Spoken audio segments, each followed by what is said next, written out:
It was a night, oh what a night, LA burning bright, oh what a night.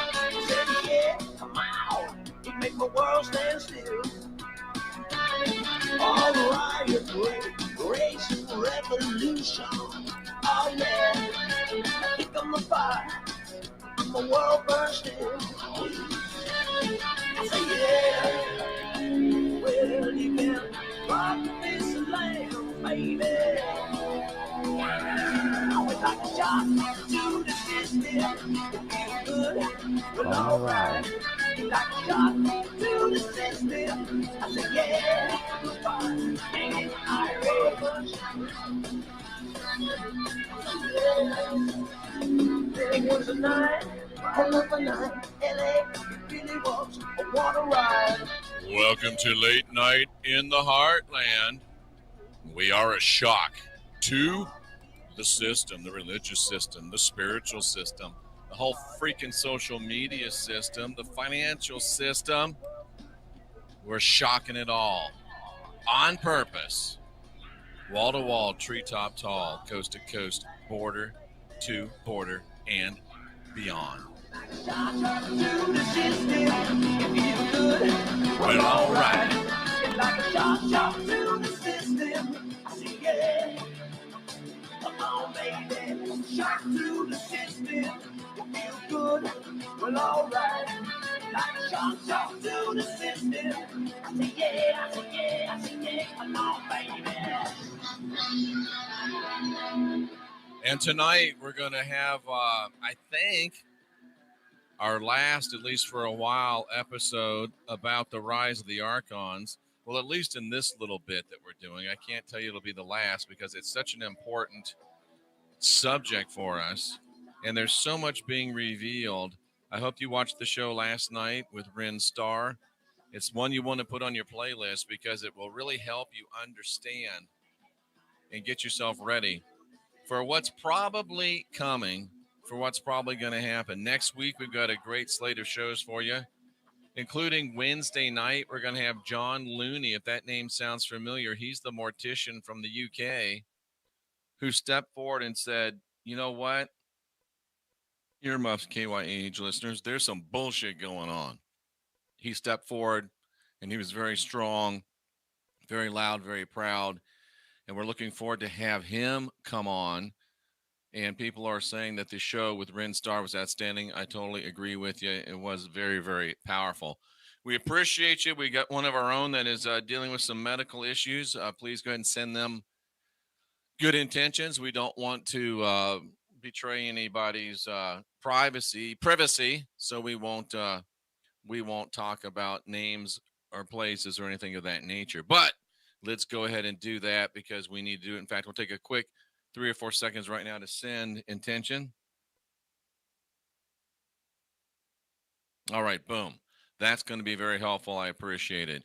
Now, you know, folks, we always like to start off the night with the Cousins News Network. And why don't we just jump right into that? Let's just jump right into the Cousins News Network.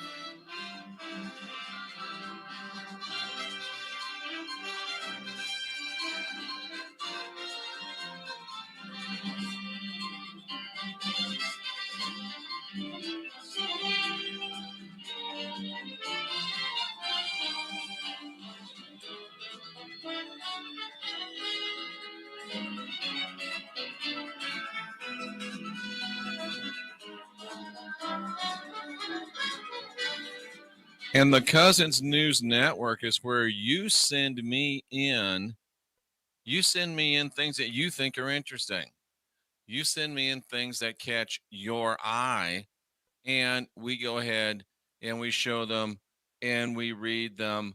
And I need to switch this one around a little bit because this one is really funny. I just received it from Cynthia right before we went on air. So I got to make sure it pops up where I want it to pop up. And it didn't. So let me move it over here so I can show this to you. The man pretending to be the president of the United States right now, the man who was not elected president of the United States but is currently occupying the White House, he visited some children at a school today. And let's just say the children were a little bit less than impressed. I think it's fair to say. Have you ever seen anything like this in your life with a presidential visit? I don't think you have. In fact, I'm going to go full screen so you can get the full effect. Here you go, folks. It's the Cousins News Network. You won't see this many places. I'm glad C-SPAN was there.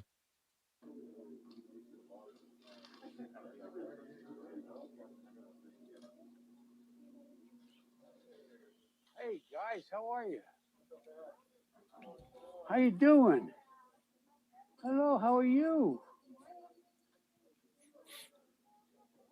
I'm supposed to be over here. Hi.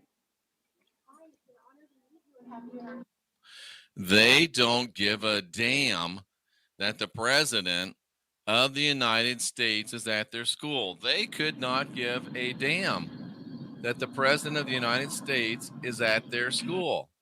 I find that to be hilarious. But maybe they're saying if we ignore him, maybe he won't sniff us. It could have been that.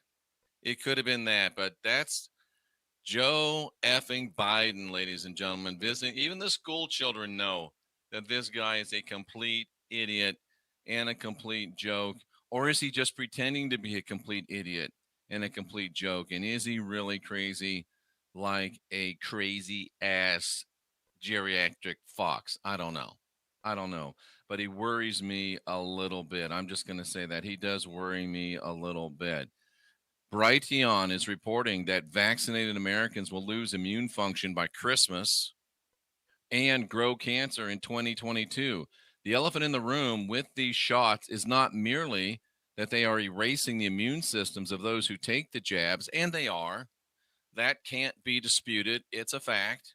They are erasing the immune systems of the people that take them, but that the destruction of immune function will lead to an unprecedented acceleration in cancer tumor growth that will overwhelm the medical system and can kill tens of millions over the next decade. What we don't understand, unless you listen to this program on a regular basis, if you listen to this program, you do understand it. But vaccination itself, the whole vaccination industry itself, is responsible for the explosion in heart disease and cancer across the world. That's when heart disease and cancer exploded, was when they started injecting people with these inoculations. And I'm telling you, folks, it's been this way for a long time, and it's going to be this way on a long time, and it's only going to get worse. So get ready for it. It's always been, it's nothing new, but it's just being kicked up because these are intentionally set up to kill you. A wave of cancer represents the last phase of the medical looting of America. And what Mike, what's his name? The Ranger, Mike something or other. What he either doesn't realize or won't say out loud is that this really is just the very last phase, but vaccination itself is a nothing more than a medical mafia takeover strategy. It came from the Talmud. I've proven that to you. And it is a Talmudic plot to kill all of the Gentiles, to bring in Tikkun Olam. But Jeff, they're killing a lot of Jews too. You have to remember, I've shared with you, don't you know your Bibles? How many Jews will there be left at the end? How many come from each of the 12 tribes? 12,000, right? They're only aiming for 144,000 Jews when it's all said and done. And they're only going to allow us to have 500 million of us. And hopefully when Cynthia comes in with the coffee, we'll be able to turn on the fan because it's getting hot in here. Is it hot or is it just me? It might just be me because I'm looking good tonight in this jacket. And I do listen to some of the trolls. Some of the trolls, I have to confess. I have to make a confession. I went to Cynthia's daughter's wedding. And folks, I didn't want to go. But I went and I had a very enjoyable time. I even got emotional. It was really something. Thank you, love. And I went to this wedding. And what was the confession I was going to make? Oh, yeah. The bride was late and Cynthia was helping her. They had to do a lot of things. People got burned and, it just took a little extra time. So I had about half hour, 45 minutes on my hands. So I had my phone with me and time on my hands. So I decided, why not go into Rockfin to the live chat for the live presentation of the Flattoberfest that was going on, where I am public enemy number one. If they had a most wanted list at Flattoberfest, I would have been number one on the list. If you went into the post office at Flattoberfest, it's my picture on the wall, most wanted. And I got to tell you, it makes me a little bit proud. Does that make me a bad person? But at any rate, I went into the live chat and I guess I started trolling. I get trolled so much, I figured, you know what? Let me give it back to them. This little Shawnee Griffin, this little sophomoric nincompoop idiot that made a big deal out of sending me an email. I challenge you. And then I said, I'm your huckleberry, say when. Then he disappeared like a little bitch. That is a insult to little bitches. I'm sorry, little bitches. I shouldn't insult you like that. But I went in and I said, hey, can somebody help little Sean Griffin find his balls? Because he challenged me to a debate and now he's backing out. And it took him, surprisingly, almost 45 minutes to ban me. Now I have had the experience of being banned. I've had the experience of being banned. And I got to tell you, now I kind of know why these trolls do it, because it's kind of fun. It's kind of fun. And it's even more fun giving it back to them when they give it to you. It was fun. I enjoyed it. So I did that. I really did. The wedding was beautiful. I got emotional. It was a very good time. But we've got to remember that all vaccination causes cancer, all vaccination causes heart disease. And if you put two and two together, I didn't get timed out. I got blocked. I got blocked. If you put two and two together, what are the three most profitable, the three biggest profit centers in modern medicine? Cancer, heart disease, vaccination. Boom. Steve, send me information if you sell knives, because I need me one of them big old knives. I need a big old knife, like you said. You said you made money selling knives. If I'm going to buy a knife from somebody, I'll buy a knife from a cousin. I need me a big old knife. I think Cynthia might need a big old knife too. But at any rate, folks, that is what is going on. I wore one of my jackets. I did. I wore the other blue one I got with the, and I've received many compliments.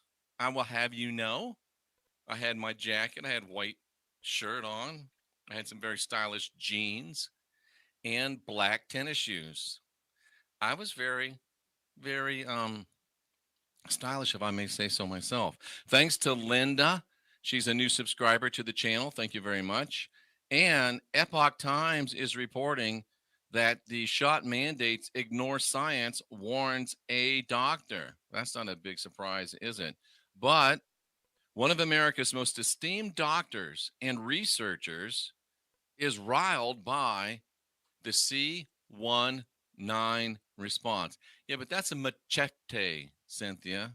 That's not a knife. But anyway, C19 vaccines have been available since December 2020 under an emergency use authorization. They are not approved by the EPA. Both, Tracy, most wanted and enemy number one. They're both. I was both, and I am both. Most people, many people, have already rolled up their sleeves to take a shot or two, but the pressure's mounting for more to comply. At a recent White House press conference, Joe Biden said as many as 98% of citizens would need to be vaccinated for the country to get back to normal. Good luck, Joe. He indicated that those who are still holding out are not merely stalling our recovery, but harming public health. The vast majority of Americans are doing the right thing. Over 77% of adults have gotten at least one shot, he said. That's crazy. It's not true.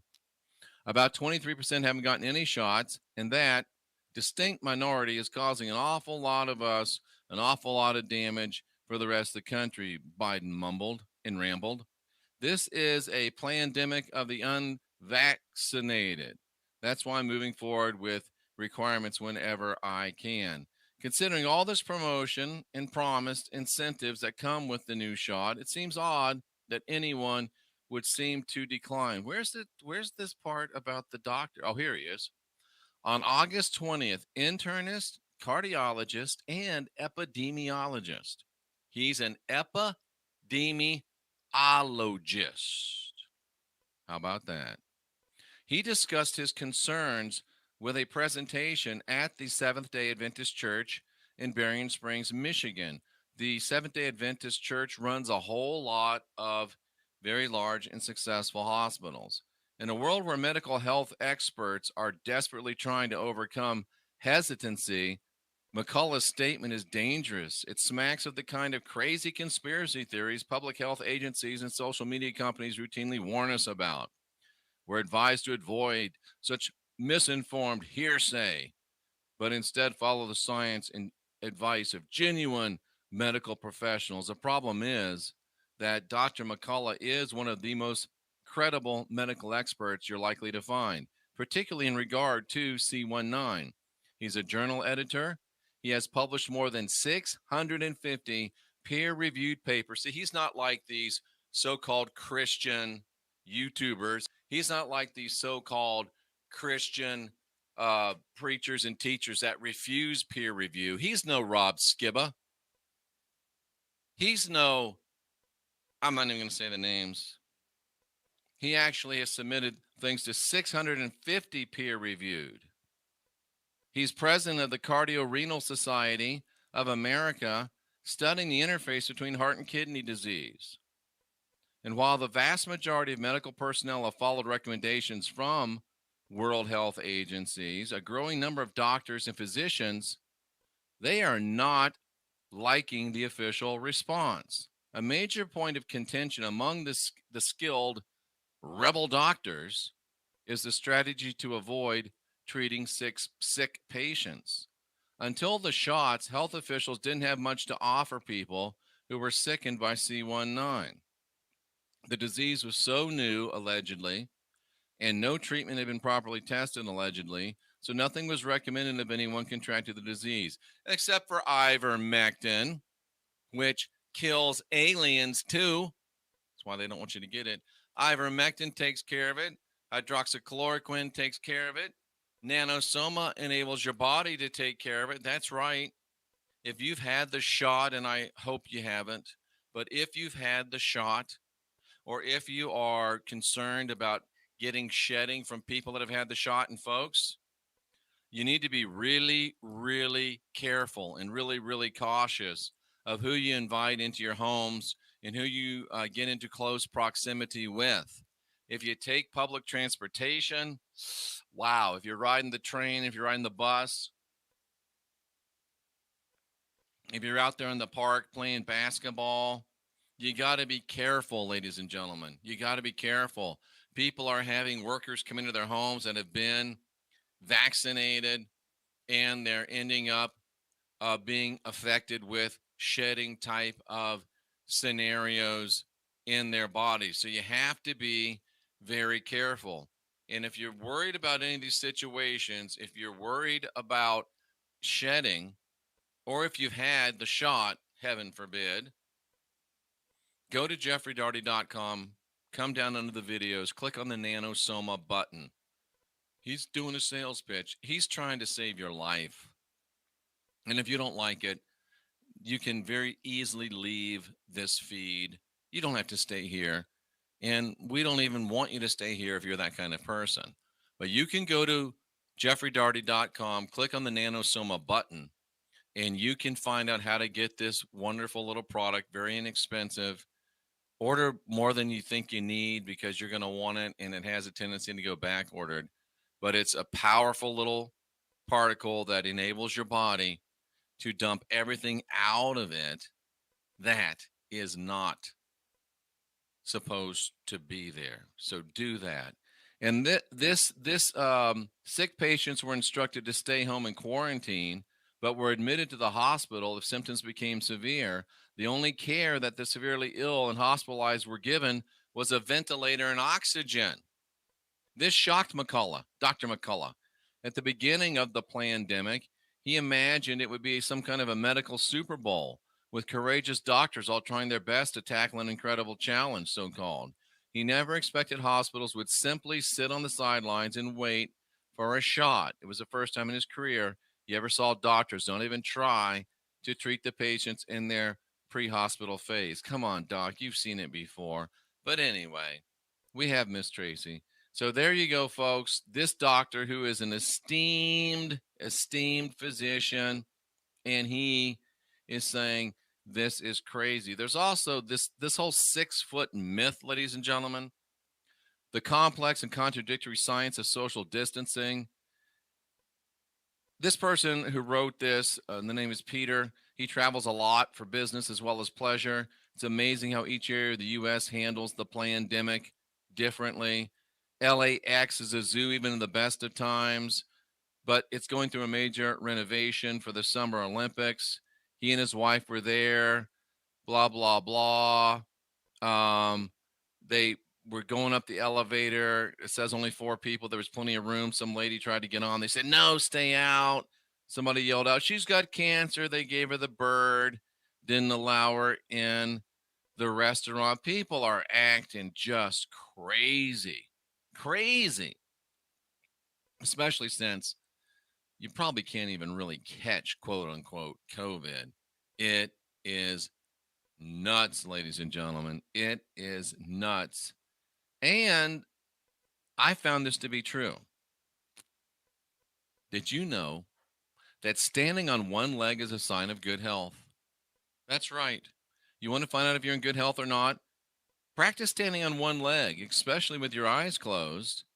It can give you confidence and prevent falls. Research shows, as reported by the Epoch Times, research shows that people's ability to stand on one leg is an indicator of health, and getting better at standing on one leg can add to fitness and your lifespan. I remember a year or so ago when I weighed about 60 pounds more than I do now, and I had that dicky do. That's where your stomach stick out further than your dicky do. But anyway, I couldn't stand on one leg. I'd fall. I had to lean up against the wall to stand on one leg. Now, I can stand on one leg, left leg, right leg. I can stand on one leg all day long. I do that when I put on my underwear, in case you want to know. Probably too much information, but I want to give you a good visual. And you stand there, and you just stand there. You lift your leg up, you lift your leg down. And if you really, like if you're doing Igor and stuff, you can like do squats on one leg with one leg sticking out. Yeah, but anyway, the inability to stand on one leg for 20 seconds or longer is linked in otherwise healthy people to an increased risk of small blood vessel damage in the brain and reduced ability to understand ideas. I'll bet you most Christians can't stand on one leg. I will bet you money. You're less likely to be able to stand on one leg without a wobble if you have a multitude of medical conditions, including Parkinson's disease, stroke, or Alzheimer's. That's bad. That's bad. So, data shows that the time people can stand on one leg changes for men and women at different ages. And an inability to hit those target times for your age group can highlight health problems. You can improve your ability to stand on one leg at any age and improve your balance. It's more challenging if you have a neurological condition. But anyway, you can test your balance and use the test at fallsassistant.org.uk. Now, that makes no sense to me. Why would you want to call it Falls Assistant? Aren't we trying to make sure that you don't fall? But anyway, it's called fallsassistant.org.uk, and it will give you some balance exercise. It should be called balanceassistant.org.uk. I don't know, maybe that one was taken. But anyway, folks, stuff that you won't hear everywhere. And I think that's very, very interesting.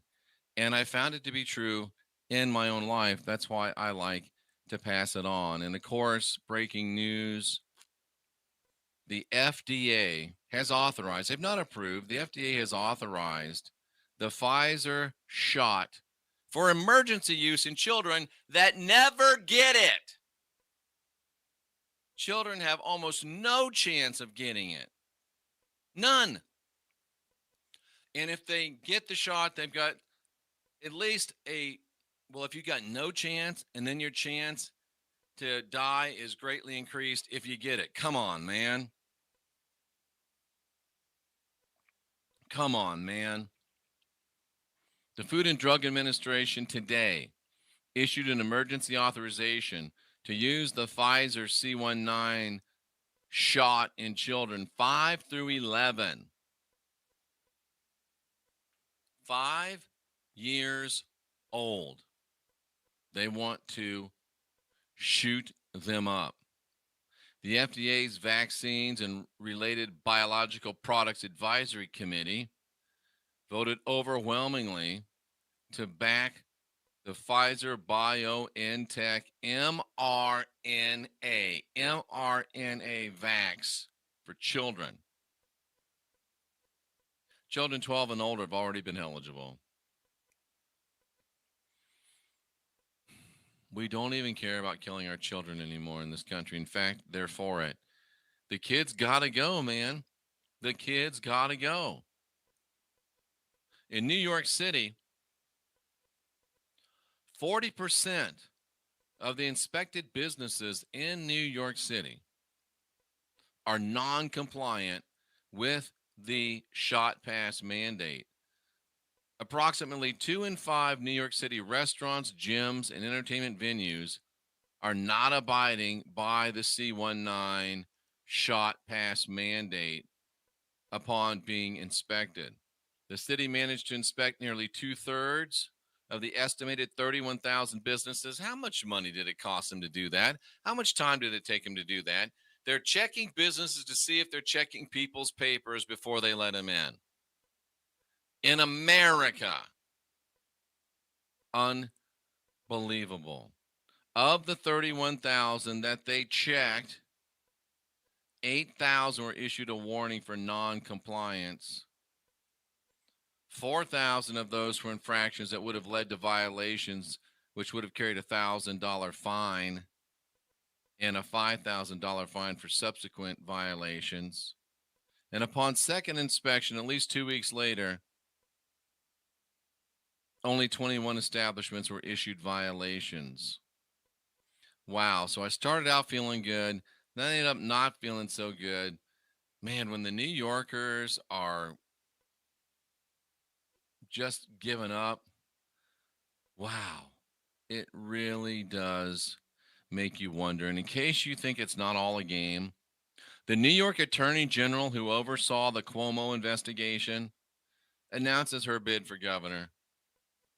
She enabled Cuomo to sexually abuse and harass multiple women, and now her ass, her black ass, is running for governor.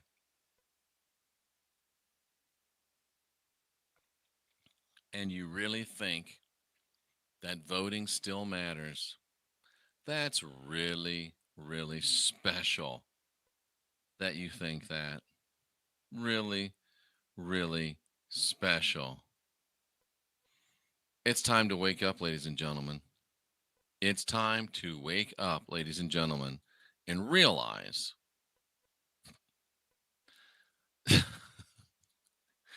and Cynthia has a news flash for us. And the news flash is most people are stupid. Now, she's the one that tells me that I can't say that. So when she says that, number one, you know it's really true. And number two, you know that she is really, really upset. And she's had enough. Wow. And that has been, ladies and gentlemen, the Cousins News Network.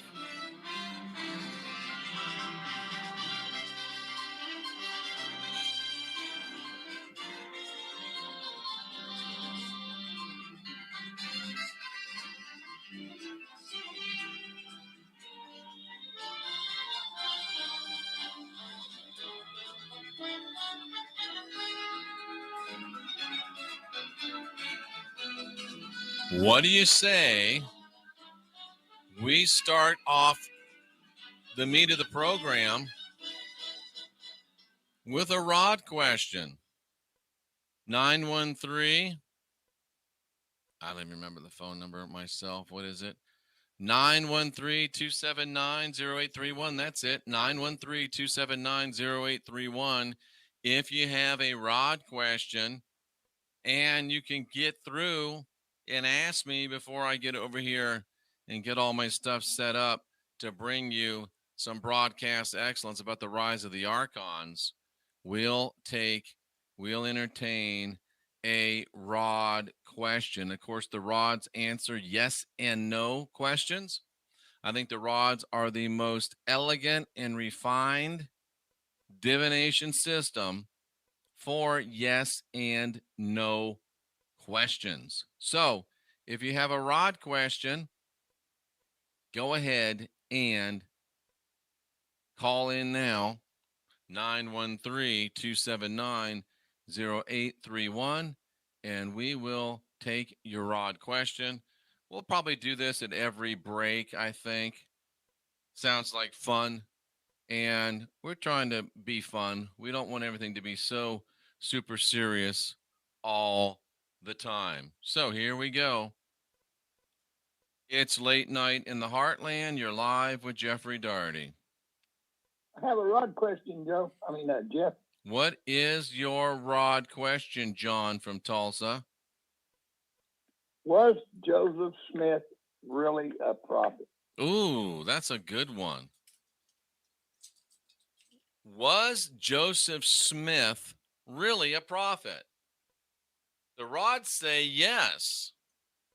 Wow. So the question is, what kind of prophet was Joseph Smith? Oh, yeah, that's right. But the first book I ever wrote, John, actually the second book I ever wrote, was called Joseph Smith Was Not a Liar. So I've long believed that he did see supernatural things, did experience supernatural things. I just wasn't really sure of the source of the supernatural things that he saw and did and interacted with. Well, with my call the other night, I'm pretty well convinced in his mind he's truly sick. Thought he was anyway. Oh, absolutely. I'm sure he did. John, thank you so much for starting us off with that Rod question. And we'll take a break at the top of the hour and we'll have another Rod question then. So if you want to think one up, you can call back in. I've turned off the call for now. All right. So, we've been talking about Gates set out to remove a large portion of the population, says Two Trees. Absolutely. But the joke is on him. He's only removing the lowest common denominator people. And the ones left, we're coming after them. You know, they always overplay their hand, Two Trees. And little Billy Gates may just have got himself into big trouble. Let's hope so. It's time for us to start getting ready to really take care of some business. So what we're trying to do now, as we identify the archons, as we identify what I'm calling the controller seed, and I'm convinced that if you're here watching this program, the vast majority of you are of the sovereignty seed, or the Hyperboreans. I like to call them the Hyperboreans because that connects it to the book of Acts, where they were obviously trying to talk about us and say that we believe they're bullshit, but we don't anymore. We're divine, we're sovereign, we're free. We are not going to go on bended knee to somebody else's savior. Not going to do it. So what we're trying to do is bring out the true and real history, so we can begin to unpack the lore and the histories of humanity and who has been in control of the lore and the histories for a long time, the controller seed, and attempt to understand who the players are, identify that sovereignty seed, go look in the mirror, and expose. Unless you're a Christian, then you are part of the controller seed, but you can get out. And we'll understand who and what they are, ladies and gentlemen, boys and girls, cousins of all ages. We talked last night about the House of Atlas. That's us. We took our good news, our high technology around the world. We did it by sea predominantly. And knowing the truth can set us free. We know that we were attacked because we would go and we would leave high culture, we would leave literature, we would leave prosperity, we would leave education, we would leave peace. And then when we left to go take it some other place, because we've always been male men and male women, then the controller seed would pretend they were us, steal our identity, and come in behind us and try to act like they were us, and then start to take over and bring in their fear and guilt, blood magic, Zio-based mind control matrix.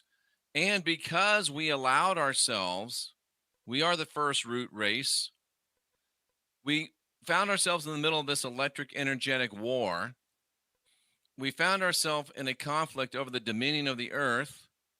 And it was then, and it is now. It continues today. It was then a genetic mutation war, a genetic digression war that was mainly thought in the spiritual realm.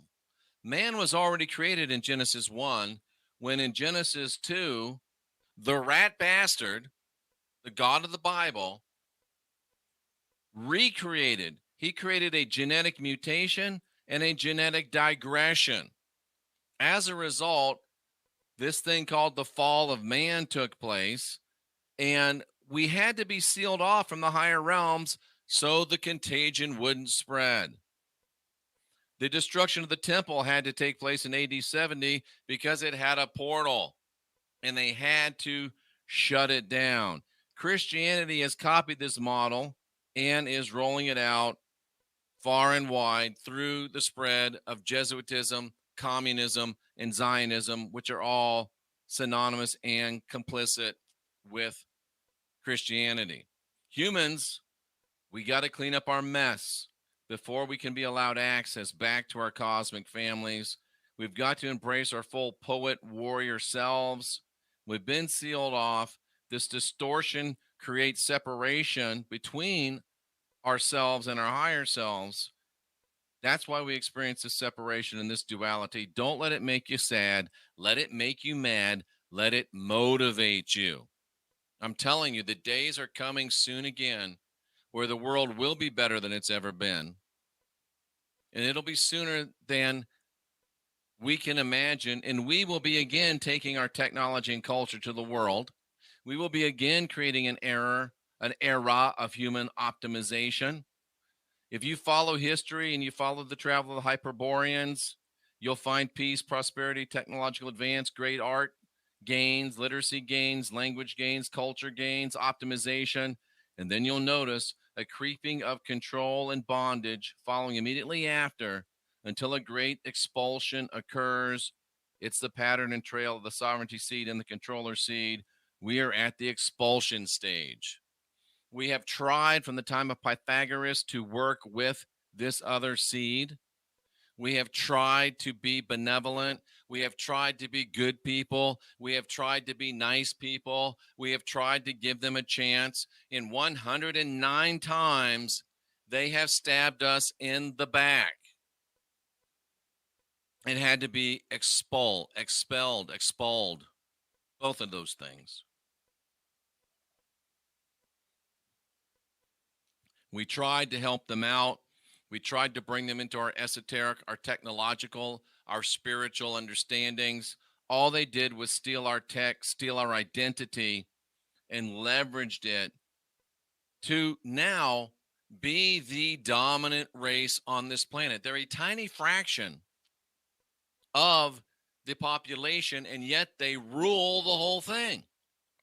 They rule the politicians. They rule the finance system. They rule the banking system. They rule the currency system. They rule the medical system. They rule the legal system. They rule the education system. They rule the medical system. They rule the entertainment system. Hell, they even rule porno.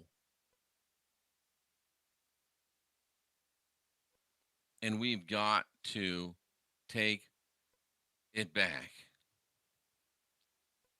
But the good news is we've created our own problems so we can fix them. And through information and through working together and through looking deep within ourselves, we have discovered, and it's so funny, I discovered this a couple of weeks ago, maybe a week ago, and then I find out that Lisa Renee was teaching the same thing. I didn't know that she also believes that there are parallel Earths. There's two Earths. You can see on our Rockfin channel, two Earths. It's also on Brighteon. And even though it's a little difficult to understand how timelines work, for all intents and purposes, they're simultaneous. And the beautiful thing is that as we repair our world today, as we repair our lives today, as we get our stuff together, we're actually healing our past. We are healing our past. We are the root race. We started this whole thing. And as we heal ourselves in the present, the healing goes backward. It is white Dianetics to the furthest paradigm, to the furthest, why am I forgetting the word? Dynamic. This stuff really works, and it's really true. By getting yourself healed and cleared, you're clearing your own personal history of this life. You're clearing your own personal history and timeline, and then it extends out to those beings that you have produced through sexual interactions. And then it goes out to your extended families, your extended race, your extended national heritage, and then to all humanity and beyond. We are involved in a great work, ladies and gentlemen, boys and girls, cousins of all ages. We are not only changing our world. I used to be content to change the world, but now I know I'm changing the world, I'm changing the future, and I'm changing the past. We are badasses, and all that needs to happen is for us to get busy. We started the mess. Let's get busy fixing the mess. This is why I literally feel the weight of the world on my shoulders. This is why Cynthia feels the weight of the world on her shoulders. She literally does. It gets difficult for her because she has the weight of the world on her shoulders. She constantly lives with the burning need to save the world, rescue the world. Why? because that's why she's here. That's why I'm here. That's why we're here. We're literally here to save the world. So why wouldn't we feel the burden of having and wanting and needing to save the world? If you find your comments getting deleted, that means you're getting close to being blocked because you're a distraction, and this is serious business, just so you know. Just so you know. Just so you know. And the best way to get blocked is to bitch about your comments getting deleted just a little, because I love you. I just wanted to share that with you. That's why you feel the weight of the world on your shoulders, because you're a Hyperborean. That's why you feel the weight on your shoulders, because you're the original root race. That's why you feel the weight on your shoulders, because you are here to help us. And my back is getting tired from carrying your weight. So will you please step up? If you're hearing the call of the blood, we need you. We are here, literally, to save this world. We yearn to bring optimization to the world. It's our mission. We don't want to own the world. We don't want to control the world. We don't want to dominate the world. We don't want to own all the toys and make all the money. We want our share. But our real desire, and I'm speaking to the Hyperboreans, I'm speaking to the Aryans, and that's not a race thing. Don't be stupid. I'm speaking to the people that feel the call of the blood and that hear the call of optimization, the people that feel this mission. And if you do, you're one of us. Now, we do accept fair pay for our work, and we deserve it, but we never have a desire to enslave or control. Wealth isn't really our thing. Optimation is our thing. John Smith says, it's not the money, it's the things you can do with it. I agree 100%.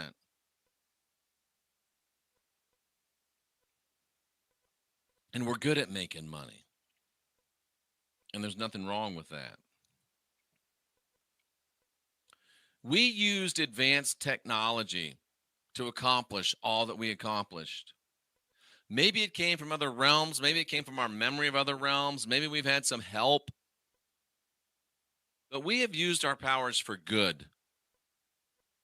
The controller seed has stolen our technology. They have stolen our techniques. They've even stolen our identities and used them to perpetrate their evil deeds. We need to identify them, we need to call them out, and we need to resist them. And then we need to throw them out. It is time for an expulsion of the Zadokим. It is time for an expulsion of the Zionist ideology. It's got to go because it's counterproductive to building a world of optimization, peace, and prosperity. 109 times it's happened. Let's go for 110. We can do it again. They steal our identity. They try to take credit for our benevolence and then blame us for their evil. And because they control all of the media, they try to lead others in blaming us too. You'll figure this out if you think about it a little bit. So let's talk about these true archons. Let's talk about these true archons. You're listening to Late Night in the Heartland. I'm Jeffery Daugherty, the Christian whistleblower. They call me the mailman. I bring you the mail. Don't care if you love me, hate me. Sometimes it's bills, sometimes it's checks. Once it goes in the box, it's out of my hands and into yours. Thank you, sweetheart. It's out of my hands and into yours. Folks, I want you to know about Focus Life Force Energy. It works great with Nanosoma. They work hand in hand. Go to jeffreydaugherty.com, come down under the videos, click on the link that says, what's it say? It says Focus Life Force Energy, FLFE. They will send you a high consciousness environment to your home, to your phone. and it changes your life. I guarantee you. It changes your life. I guarantee you. So do that, and you will be very, very glad that you did. So let's look at these true archons, ladies and gentlemen, boys and girls, cousins of all ages. The reason why the Hyperboreans are so important to humanity, well, number one, we're the original timeline that can do the repairs.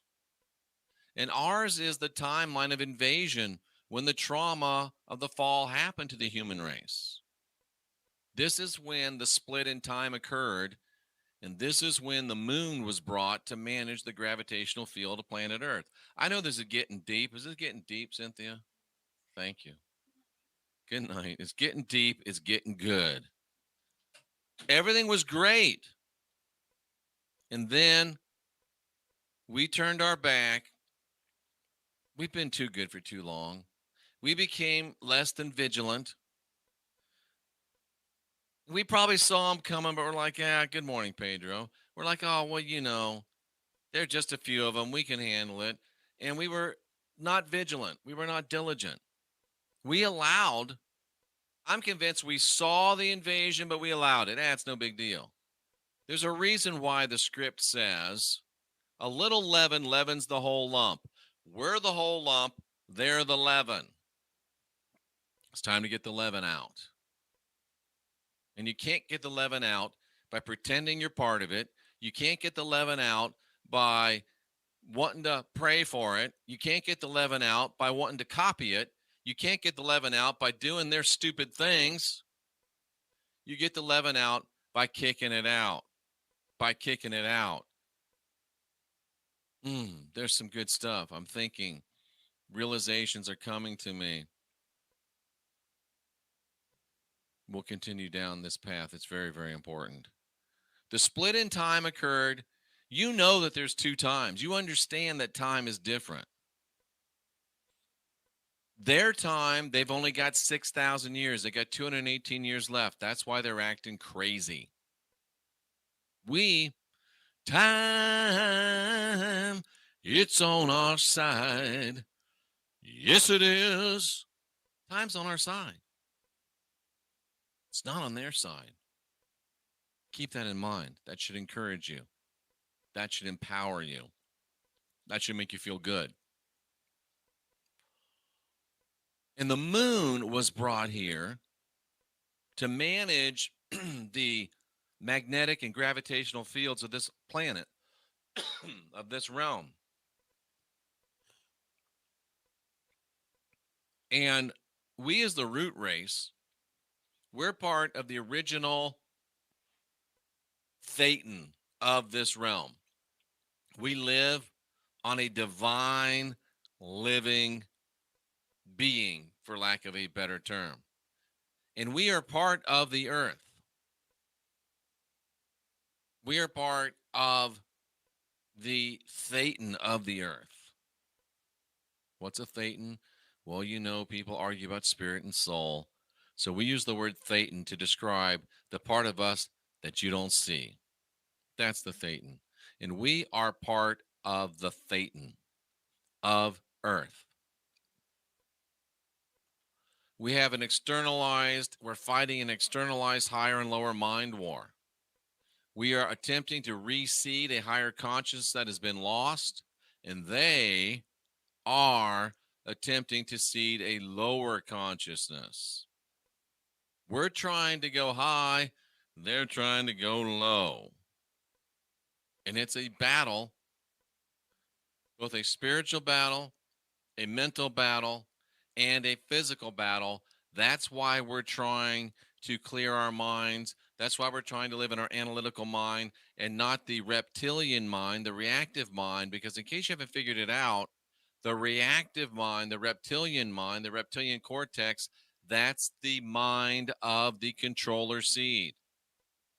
That's the mind they live in. Now, I know that some of you probably believe, and maybe it's true, maybe it's not, doesn't matter, that we're controlled by reptiles. It's reptiles, Jeff. The queen is a reptile. They are lizards under their skin. They're reptiles. Maybe they are, but it doesn't matter because they are wholly possessed and operating and moving in their reptilian mind. It doesn't really care if there's a lizard under there because they are moving and living and having their being in the reptile mind. We live in that other mind, that analytical mind. That's why we look at them and say, wait a second. This gives you the whole thing right here. We know that if every single person, we know that if nobody, I know I just turned that completely around, but we know that if nobody got a single form of treatment whatsoever for this flu that has been rebranded as C19, we know that about 1% of the people on Earth would die of this flu if it went completely untreated. About 1%, really less than 1%, but about, well, I'll just do the exact math. Let me get 8 billion up here. That's 9 zeros, right? 8 billion times, what do they say? It's about point, we'll be generous, 7.5. If we left it completely untreated, we'd get a lot of people dying. I'm not even going to say the math, but it's like 60 million people dying if it went completely untreated. But the problem is that by treating people with these shots, billion, by treating people with these shots, we're killing at least 3, 4, 5 times as many. So if you're in your analytical mind, you're saying, wait a second, if we just do nothing, we're much better off than if we give everybody this shot. It's almost like they're trying to kill more people. Oh, that's right. These are the guys that want to take the Jewish population from 12 million to 144,000. These are the guys that want to take the Gentile population from 8 million down to 8 billion down to 500 million. Now I understand. Now you understand. The analytical mind can very easily say, this is stupid. It makes no sense. The reptilian mind is worried that everybody's out to get it. The reptilian mind is worried that it's going to be dominated. The reptilian mind is all fight and flight, and they're both right now. They're scared and running. This is a perfect example of the sovereignty seed in the analytical mind and the controlling seed in the reptilian mind.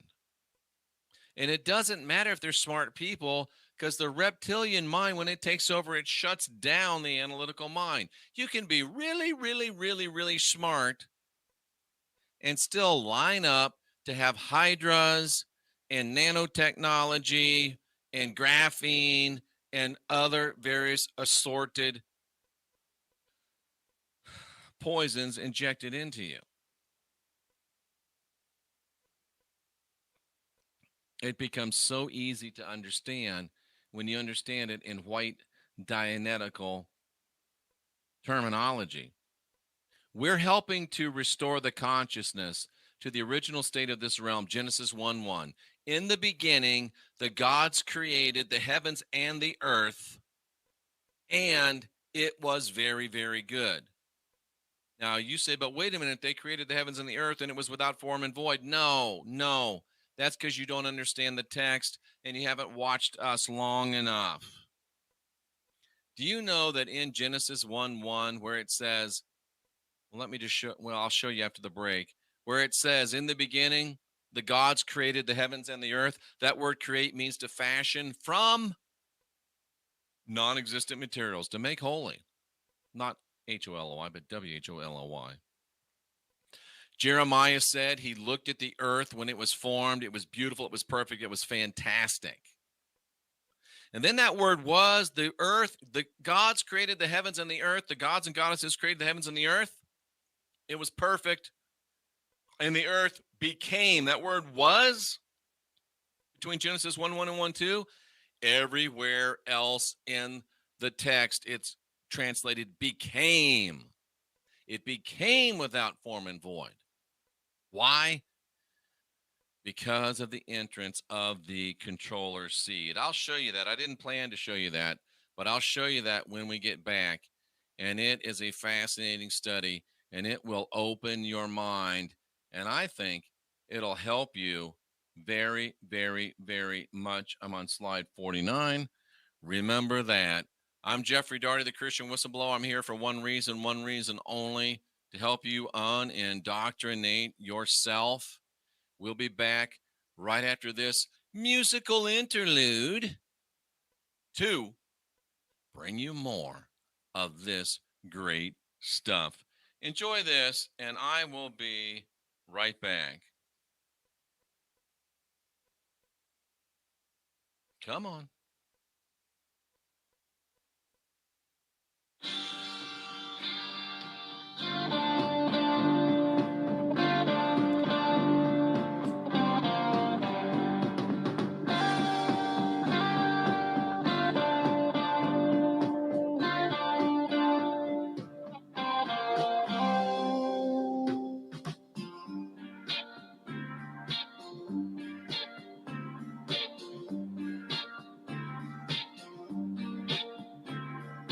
Raven hair and ruby lips, sparks fly from her fingertips. Echoed voices in the night. She's a restless spirit on an endless flight. Ooh, witchy woman, see how high she flies. Ooh, witchy woman, she got the moon in her eye.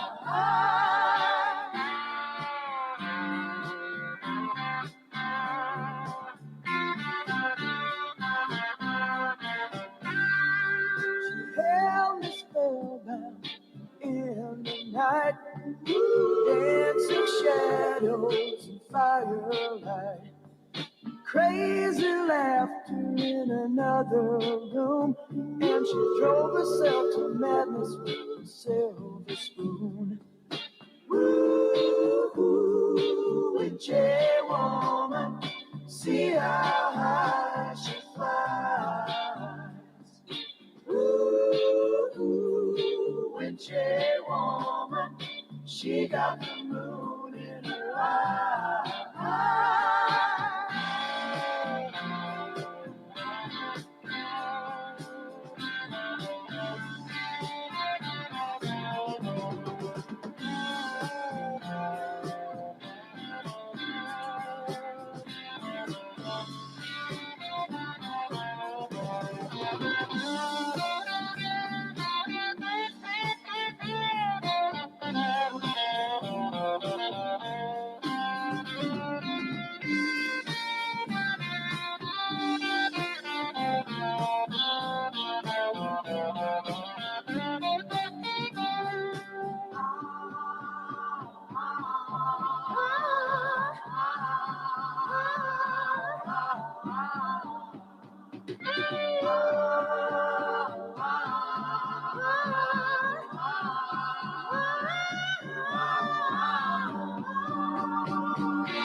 I know you want to love her. Let me tell you, brother, she's been sleeping in the devil's bed. And there's some rumors going round. Someone's underground. She can rock you in the night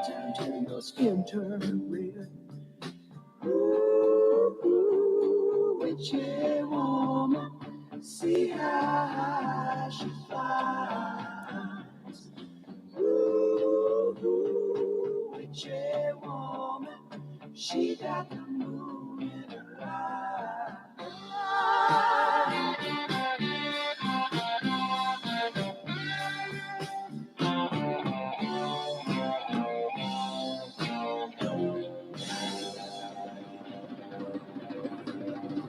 You're listening to Late Night in the Heartland across the Global Enlightenment Radio Network on Twitch, on Twitter, on Odyssey, and on our go-to platform of Rockfin. And when you subscribe to the Rockfin channel, not only do you get all of my premium content, but you get the premium content of all the other channels that you like to listen to.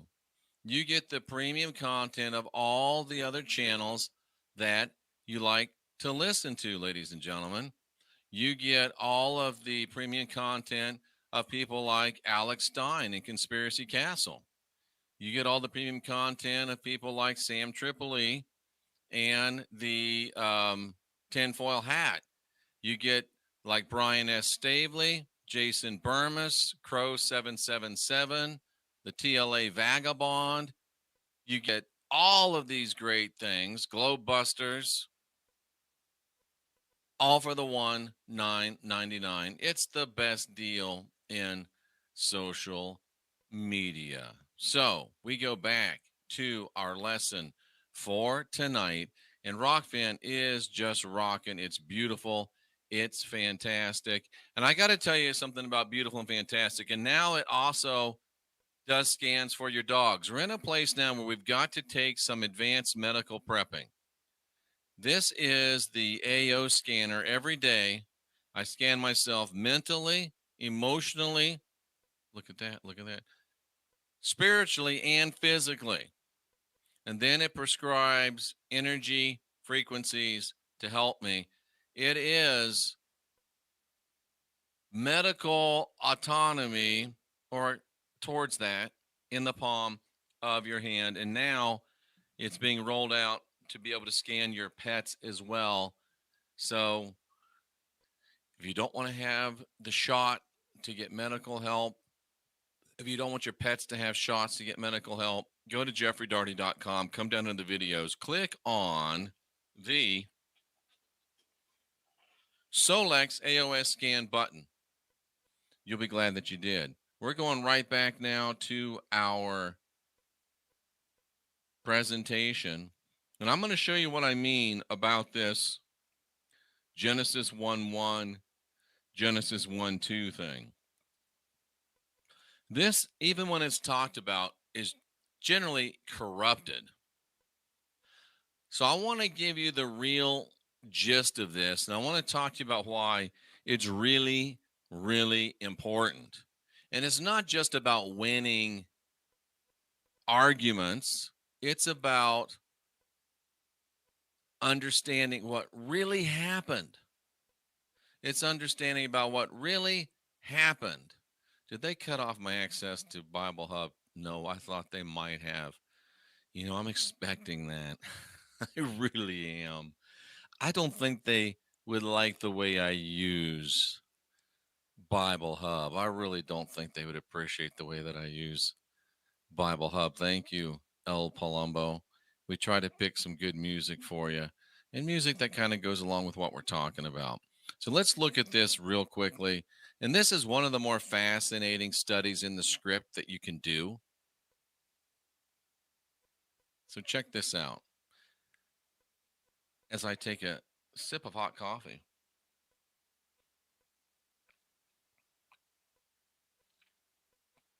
Thank you, 3-inch Ape. That's the way I feel. 3-inch Ape says that he learns so much here when he thinks he's heard of everything. It's the way I feel, man. And that's the beauty of being a person that seeks truth. Okay, so in the beginning, we know when that was. That's the very beginning. God created the heaven and the earth, period. And if you go down at the very end of this, it was all very good. It was all very good. But I'm bearing the lead. In the beginning, God created the heavens and the earth. Let me blow your mind right now. In the beginning, God. See, the problem with almost all Christians is they have no respect for the text, even though the New Testament says that no prophecy, whether foretelling or forthtelling, that comes from the script is subject to anybody's private interpretation. And yet, when they go and look at the text itself and see that the word God is Elohim, which is a plural word, which means gods and goddesses, plural, more than one, they do not respect the text enough to say, oh, it was gods and goddesses and more than one of them that created this earth. You look at the word created, bara, to shape and create. The words from there on in Genesis mean to reshape, reform, refashion. So they created the heavens and the earth. And the heavens and the earth that they created were perfect. And I'll prove it to you from the script. It's in Jeremiah. I can't remember exactly where it was, so give me a second to type in the fruitful place.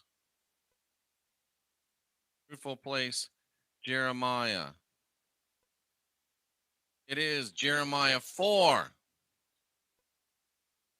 We'll go back to the screen share now. We're going to go to Jeremiah chapter 4. Jeremiah chapter 4. And talk about how the earth was created. I should have gone to another verse first, but I'll do it after. No, let's do this one first. Let's do this one first. You know, it says in the beginning, God created the heavens and the earth, right? And it was without form and void. And you think that the earth was created without form and void. What if I could show you that the Bible itself says that the earth was not created without form and void?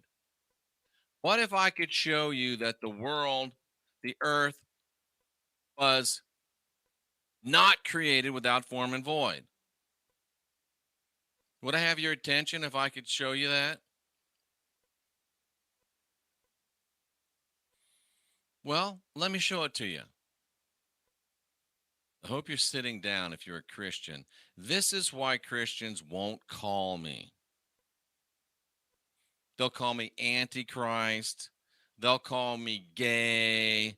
They'll call me stupid. They'll call me old. They'll call me ugly. They'll call me all these names, but they won't call a brother up on the phone. And this is why. Remember Genesis 1:1? In the beginning, God created the heavens and the earth was without form and void. For thus saith the Lord. Do you think the Lord is authoritative? Does the Lord have the authority to say? Watch this. The Lord did not create the earth. The Lord formed the earth and fashioned it. He really didn't. Although he might have been part of the Elohim and fell. But anyway, the Lord formed the earth and fashioned it. He did not create it to be empty. Watch this word, empty. What's the word? Tohu. He did not create it formless, in confusion, or empty. It says so right there. Again, they don't care about the text. All they care about is what their stupid, what their lying teachers tell them. He did not create the earth. Same word, bara. He did not bara the earth to be tohu. Do you see that? He did not create the earth to be tohu.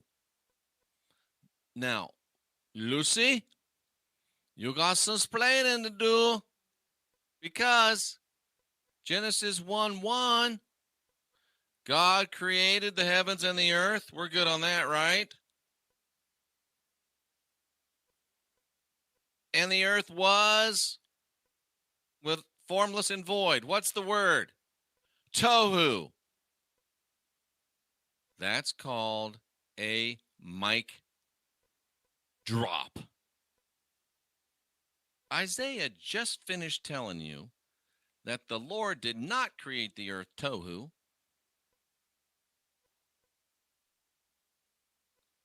And here's Genesis 1:2 saying it's tohu. What you gonna do when you got a contradiction in the Bible? Well, if you're a Christian, you're gonna ignore it. It just said in Isaiah that he didn't create it that way. Now it says here that it's created that way. He did not create it tohu.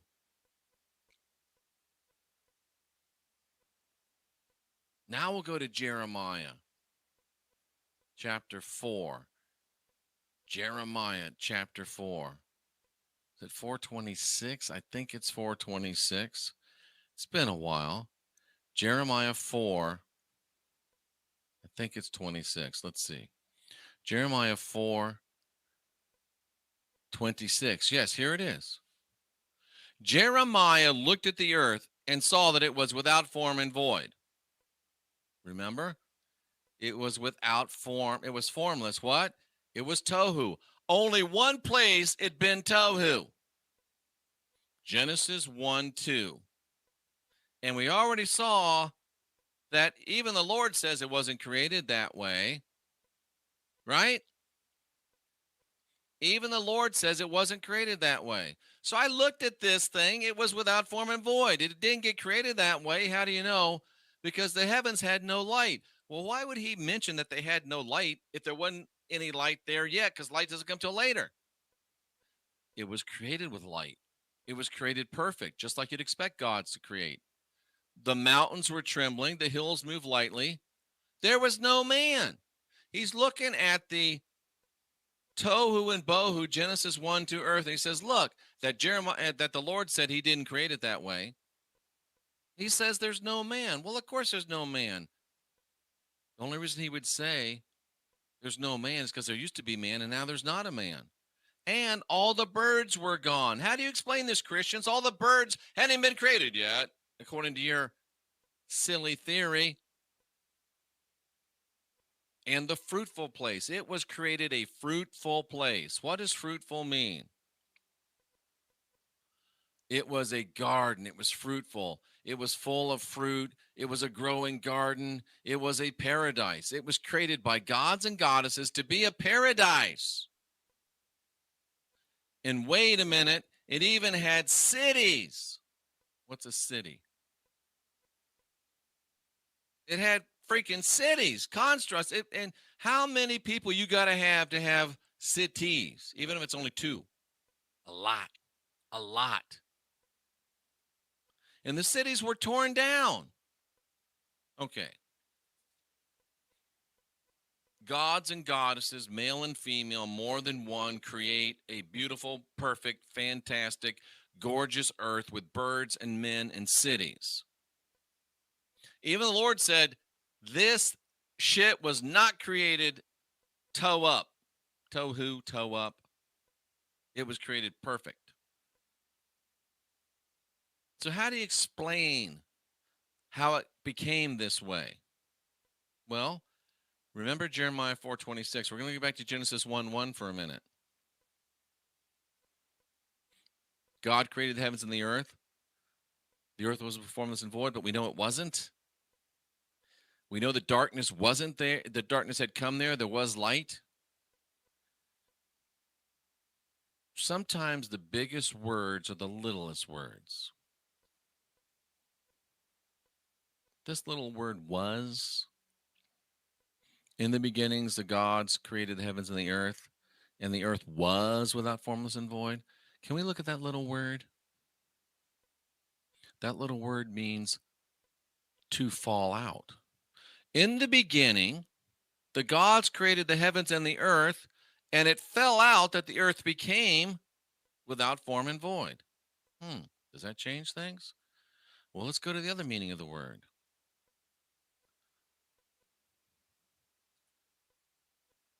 was. Was. That's not the right word. Sorry. And the word was. The word came to pass. So in the beginning, the gods created the heavens and the earth, and it came to pass that it was without form and void. In the beginning, God's created the heavens and the earth, and it became without form and void. Do you see it?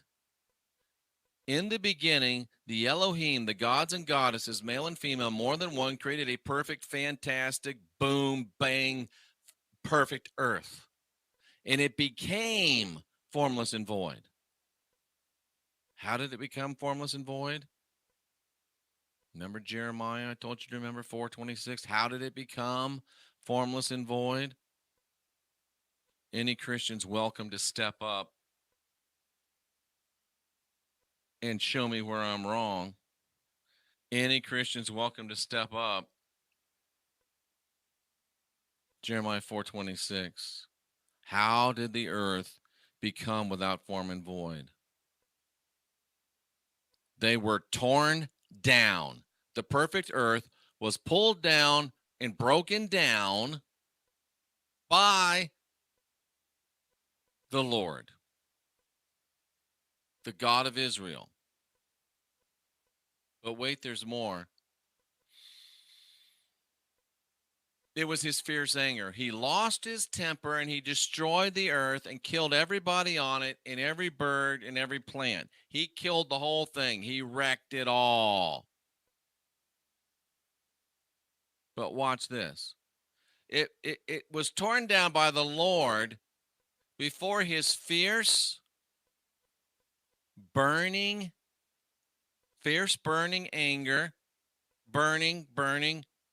fierce burning anger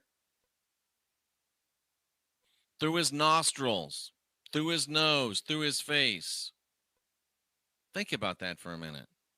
What kind of a being or an entity is capable of destroying with burning fire blowing through its nostrils? Leanne, that's brilliant. She says, build back better. That's what Yahweh did. If you just look at the text, it's pretty clear that Yahweh's a dragon. And even if he's not, he destroyed everything in a temper tantrum. He destroyed everything in a temper tantrum. What you going to do with that, Christians? What you going to do with that? Ignore it. You won't call me because you can't explain that. That's why they won't call me. Have you ever wondered, why don't they call Jeff? Well, now you know why they won't call Jeff. We're helping to return the consciousness to Genesis 1:1. When the gods and the goddesses, male and female, created a perfect earth. This was the time of the Hyperboreans.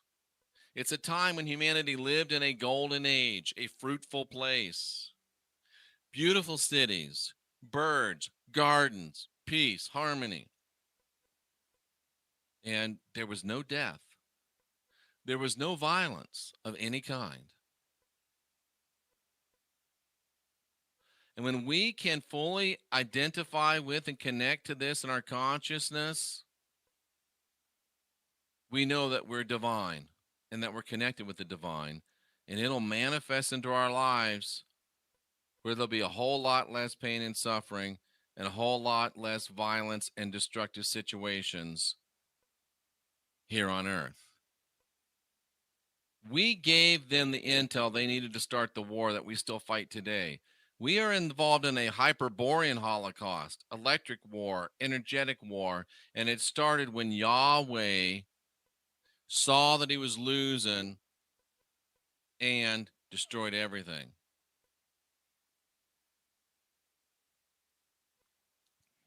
That's what they're doing right now. They see they're losing, and they would rather burn the whole thing down than lose. Where else do you get stuff like this? Nowhere. So let's look at these archons, ladies and gentlemen. And I once again repeat my challenge to any Christian. And you know what I'm going to do right now for a minute? I'm going to open up the phone lines for Christians only. Only if you're a Christian and only if you disagree with me can you call in. If you love me, don't call right now. If you think I'm right, don't call. If you're a Christian and you think I'm wrong, you can call. The phone number is on the screen.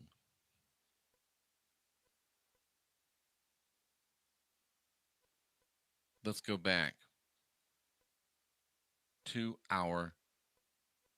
This is a deprogram. You think I'm joking when I say deprogram. This is a deprogram, ladies and gentlemen. It doesn't get much better than this. It doesn't get much better than this. Let's look at these archons in detail.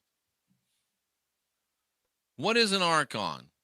Lisa Renee defines them as a Luciferian / satanic spirit promoting false light authority and anti-life architecture through deception, lies of omission, manipulation, with malice to promote intentional harm, death, or destruction to serve its selfish personal agenda. In other words, the Bible. In other words, Christianity. Christianity is an archontic creation. Christianity is an archontic construct. Christianity is archontic 100%. These anti-life belief systems are the basis of the negative ego. Why do you think Christians are so mean and nasty? Because they are under a negative ego construct. And they are manifested out of the predator mind of the Belial group. You know what Belial is? We talked about it yesterday. Let me give you the definition of Belial. Belial is a Hebrew word which is used to characterize wickedness. They're wicked. And didn't the Jesus character say that those that seek after a sign are a wicked and an adulterous generation? What do Christians have their conferences about? What is prophecy all about? Go on one of these moronic Christian prophets channels, and what are they talking about? The signs of the times. Why? Because they're wicked. They're part of the Belial mind group. They give themselves away. Only you won't notice it. You won't notice it. We're living in a battle between the forces of darkness, mainly manifested through Christianity and the other Abrahamic religions, and light, which is manifested by us. The light, in the inversion that they've created, the light comes from what they call the pagans, and the darkness comes from them. They're trying to control human consciousness. They're trying to take control of the human body and the DNA. Why do you think it is 100% Zadokims that have made this shot? And they brag about it. Why do you think that the Zadokim-controlled politicians in Washington, and I'll just deal with our country, they're all Zadokim-controlled? What race of people dominates the appointed politicians within our government? It's Zadokim. They're 2% of the population and like 80% of the cabinet. 100% involved in the production of the shot. And recently, the spiritual warfare, John Smith says, look at Biden's cabinet. Look at Trump's cabinet before him. Same people. Different puppet.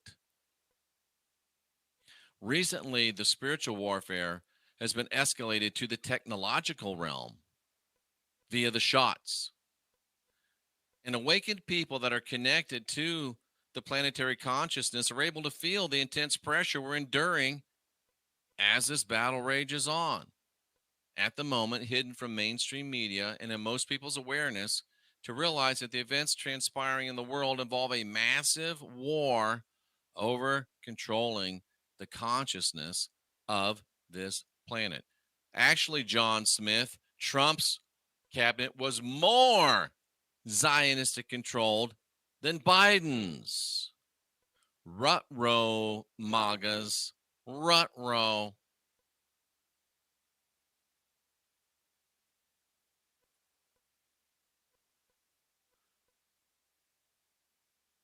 Our contact players are both human and non-human. And there is a hierarchy of control that expands and extends beyond the control mechanism of what we call the power elite. And we, those of us that make up the last generation of real humans, those of us that make up the Hyperboreans, those of us that are cousins, we embody divine energy in physical form. And as we unindoctrinate ourselves and as we get busy, we move the awareness towards the higher light and the higher consciousness. And as we do so, the survival and force of the darkness and the AI control networks are threatened. This is why they're trying to destroy us all. Most of these artificial intelligence software systems installed in the planetary consciousness body rely on the matter fields vibrating at certain parameters of low frequency in order to maintain their invisibility within the human visible light spectrum. Do you ever wonder why they're installing black lights in street lights? Do you ever wonder why they're injecting you with luciferase, which glows? It's bioluminescent.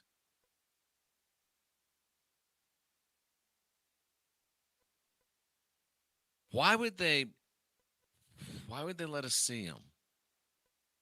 I don't know, but it's interesting, isn't it? This isn't David Icke's program. I don't know what he says. As these lower dimensions roll up into the next harmonic scale, these dark forces, their agendas, they become more visible and more clear. There's not more of them, folks. We're just getting to the place now where we can see them. Here's a phone call. It's late night in the Heartland. You're live with Jeffrey Daugherty.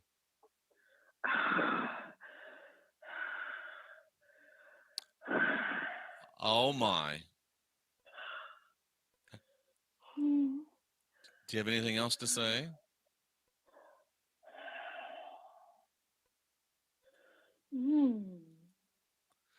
Well, ladies and gentlemen, that was kind of nice. How about that? I love it. I love it. We know we're right over the target, don't we? And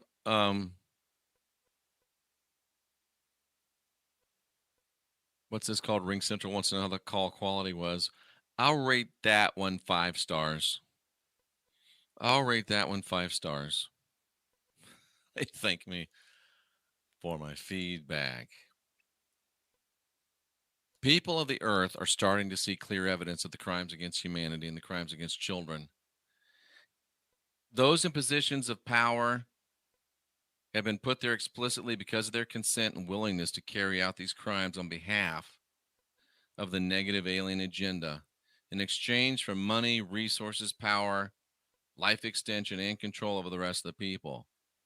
Some have been told they'll be escorted to safety on other planets when and if we disclose when these disclosed events happen on a mass scale. That is the Christian message, isn't it? Well, Jeff, don't you know that during the tribulation, we're going to be taken to heaven, which is arguably another planet, and we're going to be saved.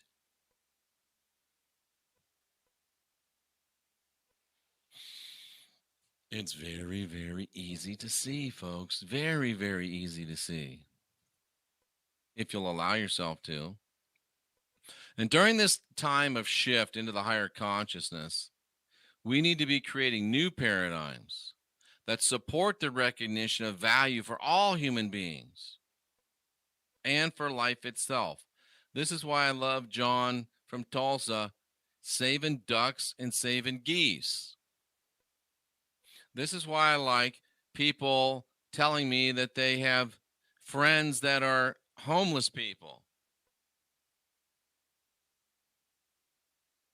Right? That's why I like people that don't care what color your skin is. It's a challenge for humans to take a conscious, proactive, and leading role in their own development and those of others. It is hard. It's not easy. These challenges come in many forms. We're psychically attacked. We're trolled.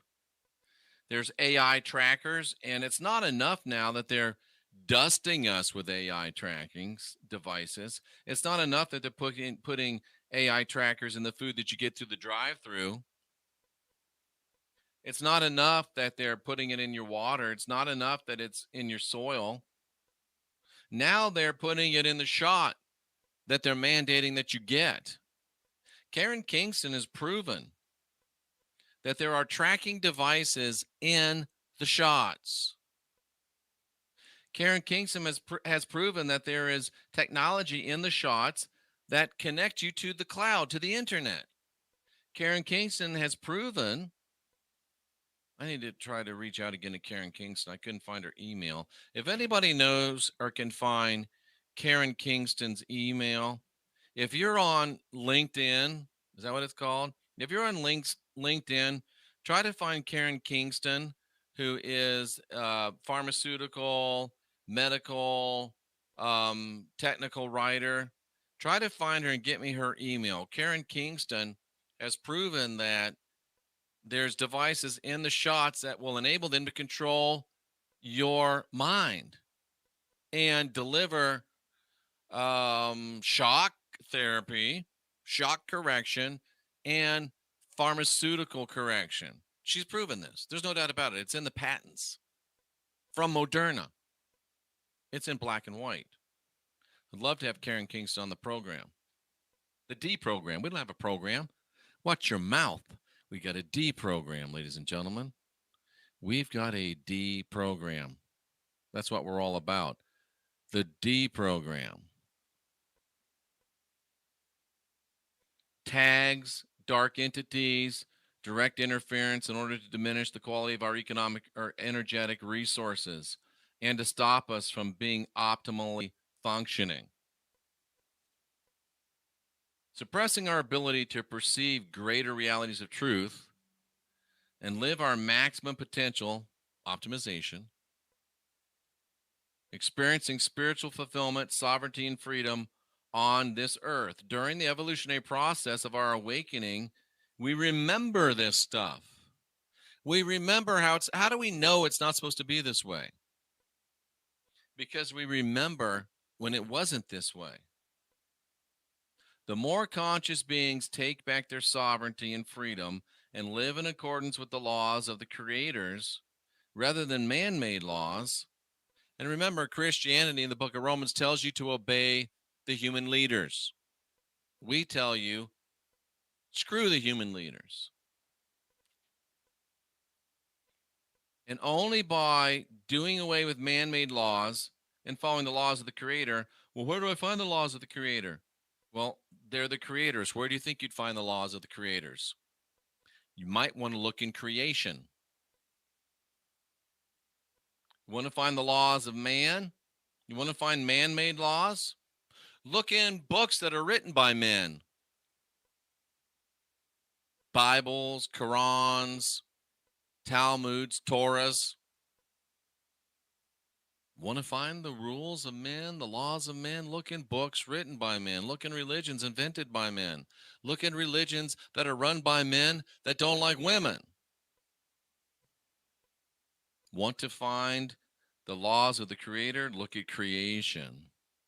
But there's no book, Jeff. Exactly. Exactly. And only when you begin to look at creation and bypass the man-made books, religions, and laws, only then can you transcend out of the dark tyranny and begin to exist in alignment to the high frequency of living light. It's the only way. It's the only way. And as we live in light, we influence and guide others to the light and truth. And I'm not talking about go to the light when you die. I'm talking about living in light, like the light at the beginning. We can diminish the power of tyrannical control. We can diminish the darkness that's used to keep people in bondage and servitude. Do you get it? Do you get it? Do you understand it?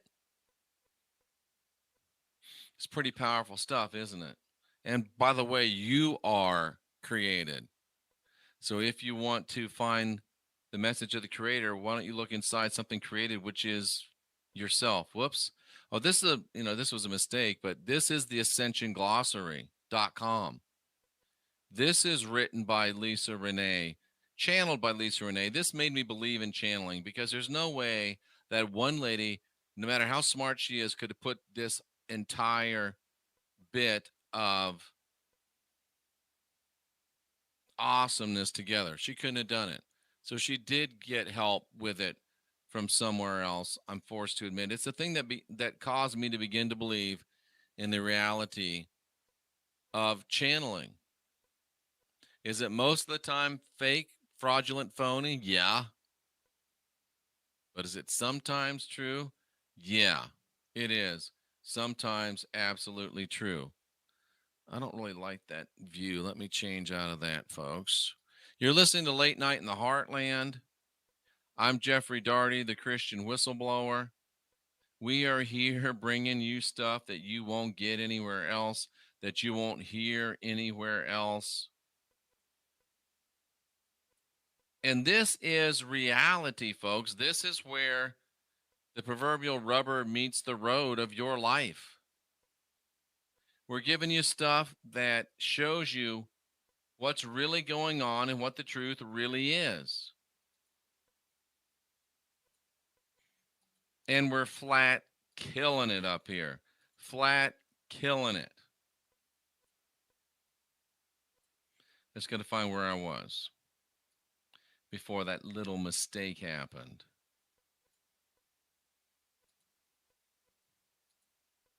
Boy, we got a lot of stuff, man. Here it is right here. And we're back. A little mental break might have been needed, right?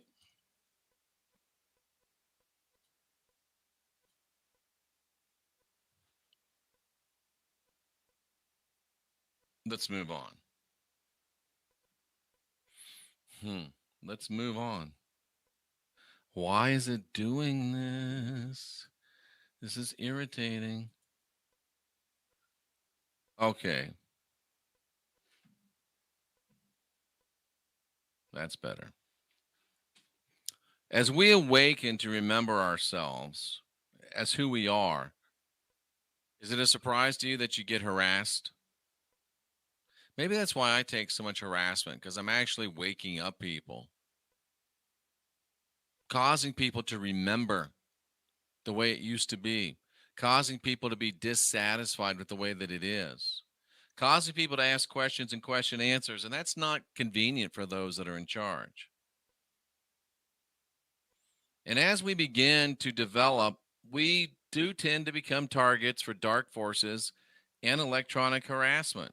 The energy of a highly conscious human creates a frequency signal that activates the radar screen at the Center for Control of Dark Consciousness. This is a Lisa Renee thing, and I never pondered it, but I find myself fascinated by it. And it makes perfect sense. There's not many of us out here that think like we think and do like we do. There's not many of us.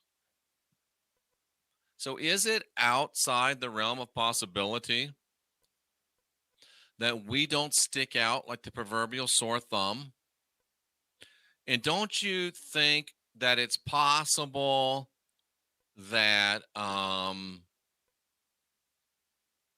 we do shine out and show out like a spotlight? Do you think that's possible? You think that's possible?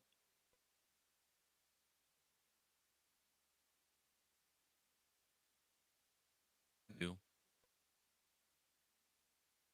I do. So what do we do? Well, do all we can. And we just stay mindful of the fact that we're probably going to take some harassment. We stay mindful of the fact that we're probably going to take some harassment. Jess Roth, thank you for subscribing to the channel. I appreciate it very much. Lisa Renee says that on a radar screen of darkness, a tag, artifact, or attachment begins to track us. We're a threat to the survival of the ego predator mind. And the forces of darkness are not intellectual forces as the Church of Satan, but it's a massive hierarchy of darkly primitive consciousness entities, energies, beings that can be described by an energetic signature that directly connects them with fallen angelics. This is a whole show. This is a whole show. And I'm not trying to scare you.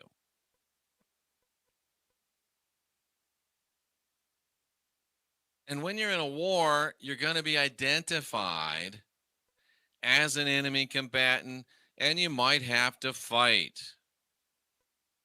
But you are the ones with the superior weaponry. Do you understand that all of this weaponry that they're trying to create, you already possess? They're trying to mimic our spiritual power by electronic means. They're trying to mimic it.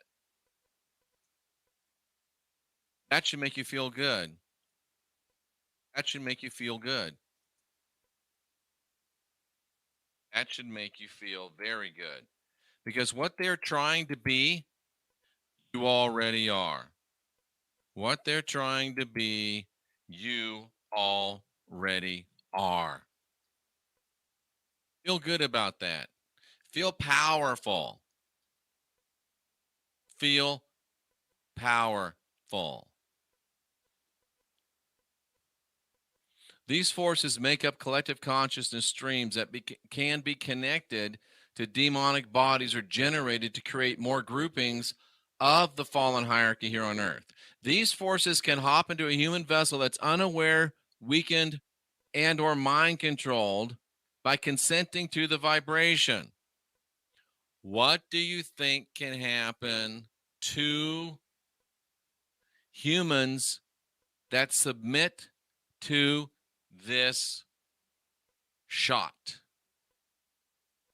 Do you think that that could make them potentially more or less susceptible to being hopped into by non-human energetics and controlled thereby?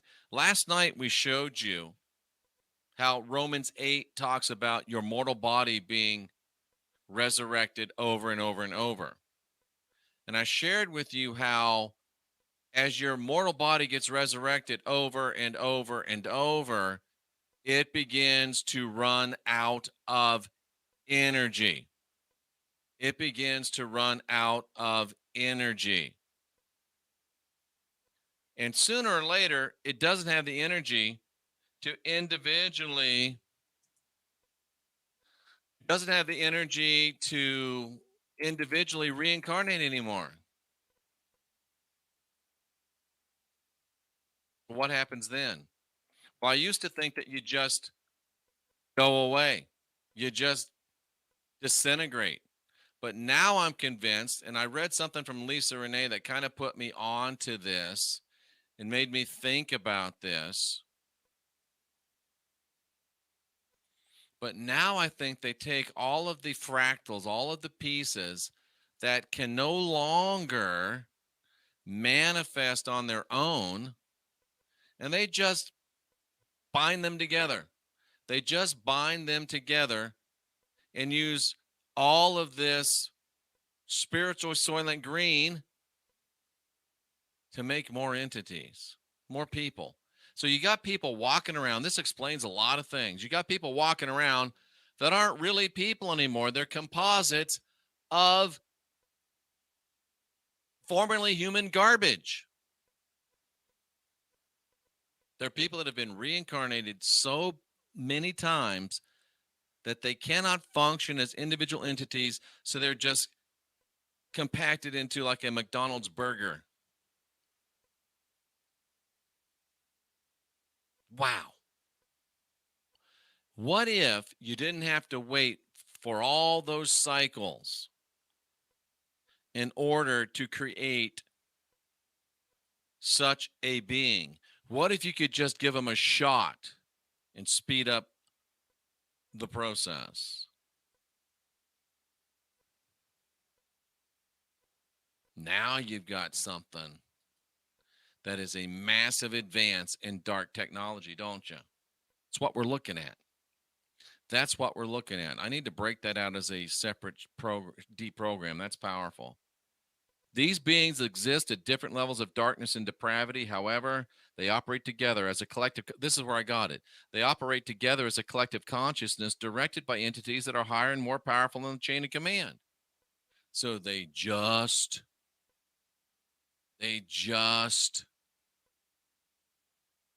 compact them. It's like a spiritual sausage. They take all of the crap that fell on the floor and they jam it all together into a new form. Wow. These forces, these people are not sovereign entities. They're parasitic, and they need human energy to exist. They can appear as human most of the time, or not human. They can manifest as negative alien bodies. Oh, how about that? And they're trapped in the matter fields or low densities, unable to evolve beyond the bondage and servitude to the earth plane, maybe the fourth dimension, and are slaves to the dark forces that are higher on the food chain until they themselves get compressed into a spiritual sausage sandwich.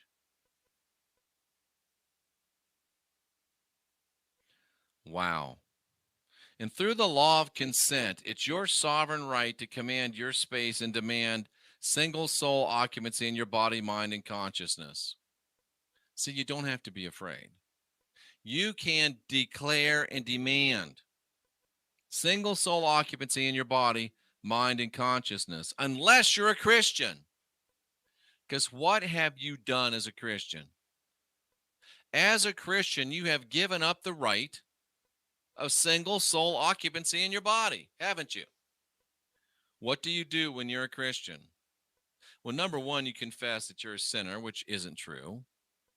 But number two, you accept Jesus into your heart, don't you? Jesus is an entity.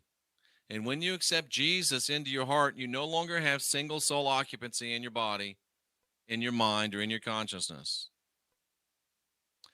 But then you also accept the Father into your heart, which is the core of you. So now you've got not just one, but two entities living in you. You don't have single soul occupancy in your body, mind, or consciousness anymore. And listen to this. This is a realization. Once you accept Jesus, once you invite Jesus into your heart, once you invite the Father into your heart, just like when you invite Dracula in, you open yourself to occupancy by multiple spiritual entities. Why do you think the script talks about each spirit can bring back 7 more spirits worse than they are? Now, let's just say that the Christian that invites in Jesus and invites in the Father, let's just say that it's only 7. And in that text, I know from the Greek, it could be 7. It could be 7 times 7. It could be 70 times 7. And it could be a number that represents infinity. But let's just say it's only 7. You accept Jesus into your heart. Jesus is 1 plus 7 equals 8. See?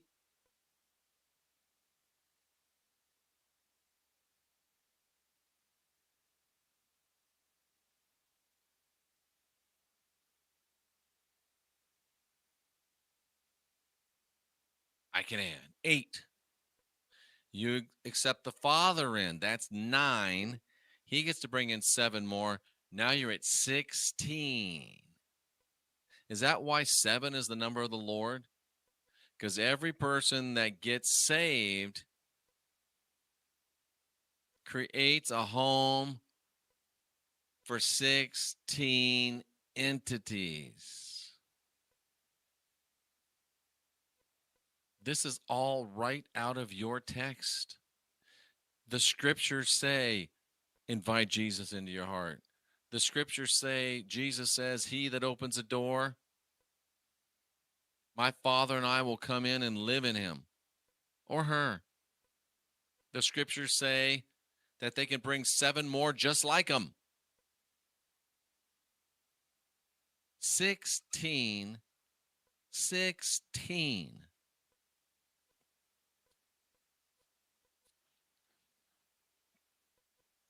Many people on this earth are not single soul occupied. Many people on this earth have multiple occupants. They have soul fragments. They have attachments. They have entities in them. How has this happened? The number one cause, the number one way this happens, because there's at least 5 billion, with a B, 5 billion people on this earth that have had a born again experience. There's at least 5 billion people on this earth that have had a born again experience. And every one of them is no longer single soul occupied. Exianity and its born again possession matrix is the leading cause. And how can you Christians sit out there and let me say the things I'm saying and not even respond? Simple. Because you know I'm right. Christianity, exianity, I don't say the C word anymore unless I slip. The C word isn't the C word you think. Exianity is simply a hidden agenda of an invading extra-dimensional species. Manipulation of DNA works both for the genetic enhancement, genetically digression, where subjects are dumbed down to be a working slave class, and the Father and Son enter into people and evaluate which way to take them. Are they going to genetically enhance them and make them super bad soldiers? Are they going to genetically enhance them and turn them into Fauci's and Obama's, Trump's, Clinton's? Are they going to turn them into Osteen's and Skibba's? Or are they going to just dumb them down to be working class slaves like the idiots, the poor, fallen, possessed idiots that serve those people. This is why you got people on YouTube trying to work their way from working class slave up to genetic enhancement. They don't want to just be a bitch anymore. They want to be a bitch in charge of bitches. And the father and son enter in and evaluate which way to take each individual. Wow. Wow. We do this 5 nights a week. We bring you the message of unindoctrination. We give you access to the message of unindoctrination. And you get to decide if you accept it or not. I'm Jeffrey Daugherty, the Christian Whistleblower. We're going to take another quick break. We'll be right back with a couple rod questions. And I think we might be able to finish this out tonight. And we will take your calls as time allows. I'm Jeffrey Daugherty, the Christian Whistleblower. I'm the mailman, and you have just received another delivery. I'll be right back after this break.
Three-inch Ape is asking, is heaven an outer land past Antarctica?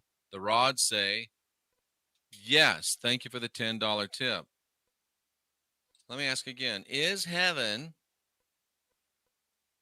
a land past Antarctica? It says yes.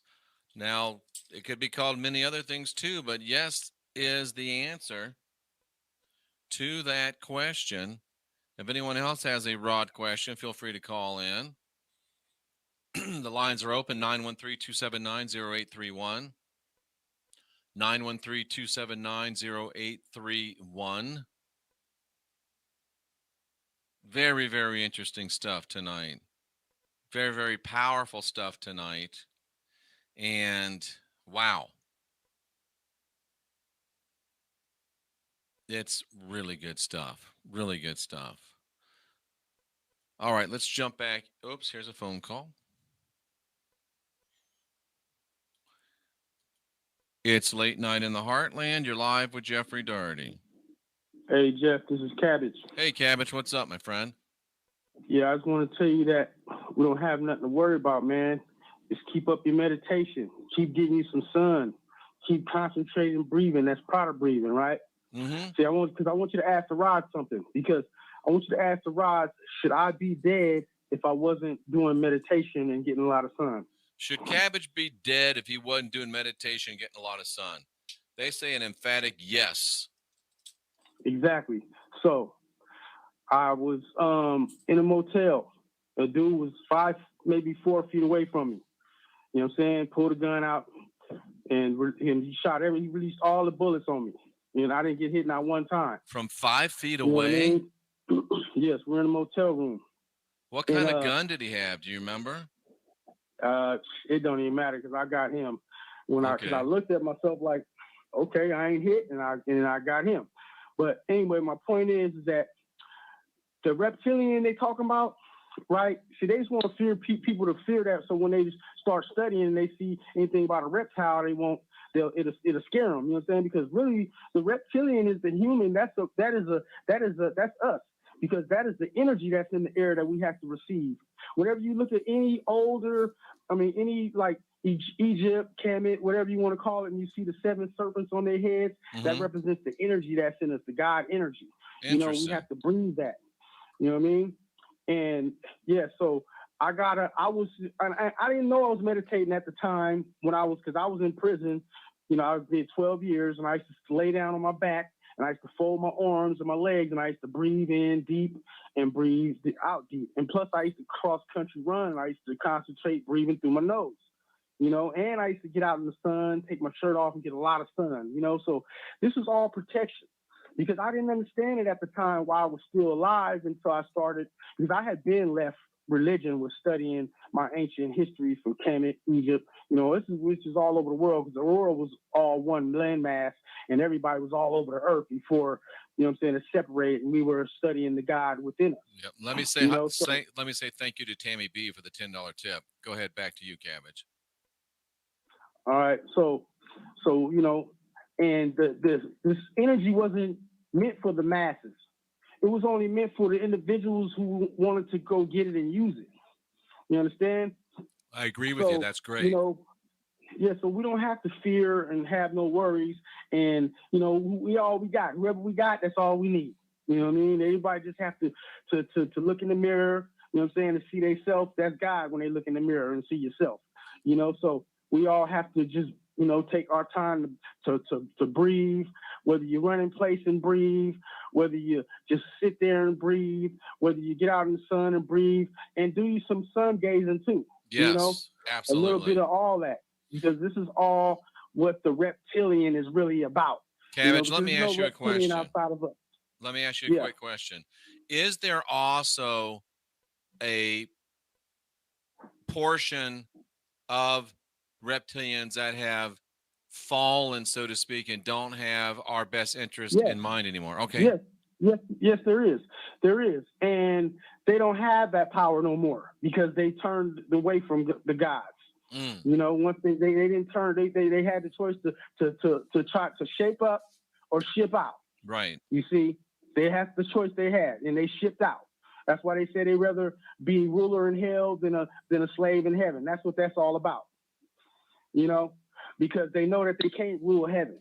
Absolutely. And if you even go back in time and you see they might tell the story on the History Channel a little different, but it'll tell you how, one set of people came and tried to represent one God and everybody else went and got on them. You know what I'm saying? Oh no, ain't gonna be no one God, it's the gods, and they went to war with them. Because and it's the same way as down, as so below and as so above and as so below, it's the same way. So that's still what's going on.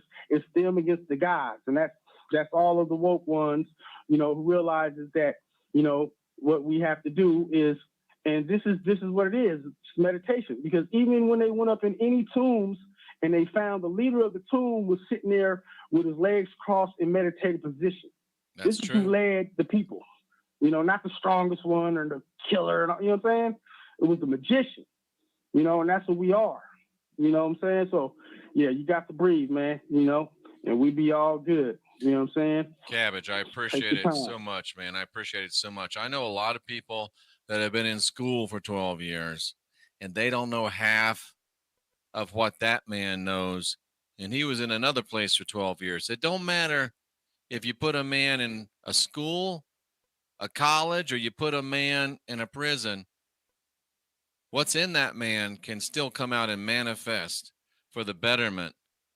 And Cabbage is a good man, and I appreciate him calling in and sharing his wisdom with us. Oh, looks like they ducked off the line. Oh, here we go. It's Late Night in the Heartland. You're live with Jeffrey Daugherty.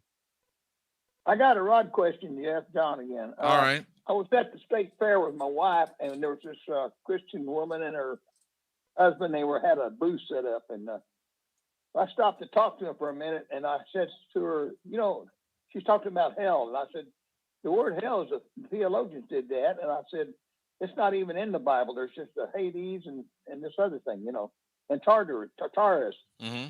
And she says, you're a heretic. And the scholars, you couldn't believe how ugly and mean she was.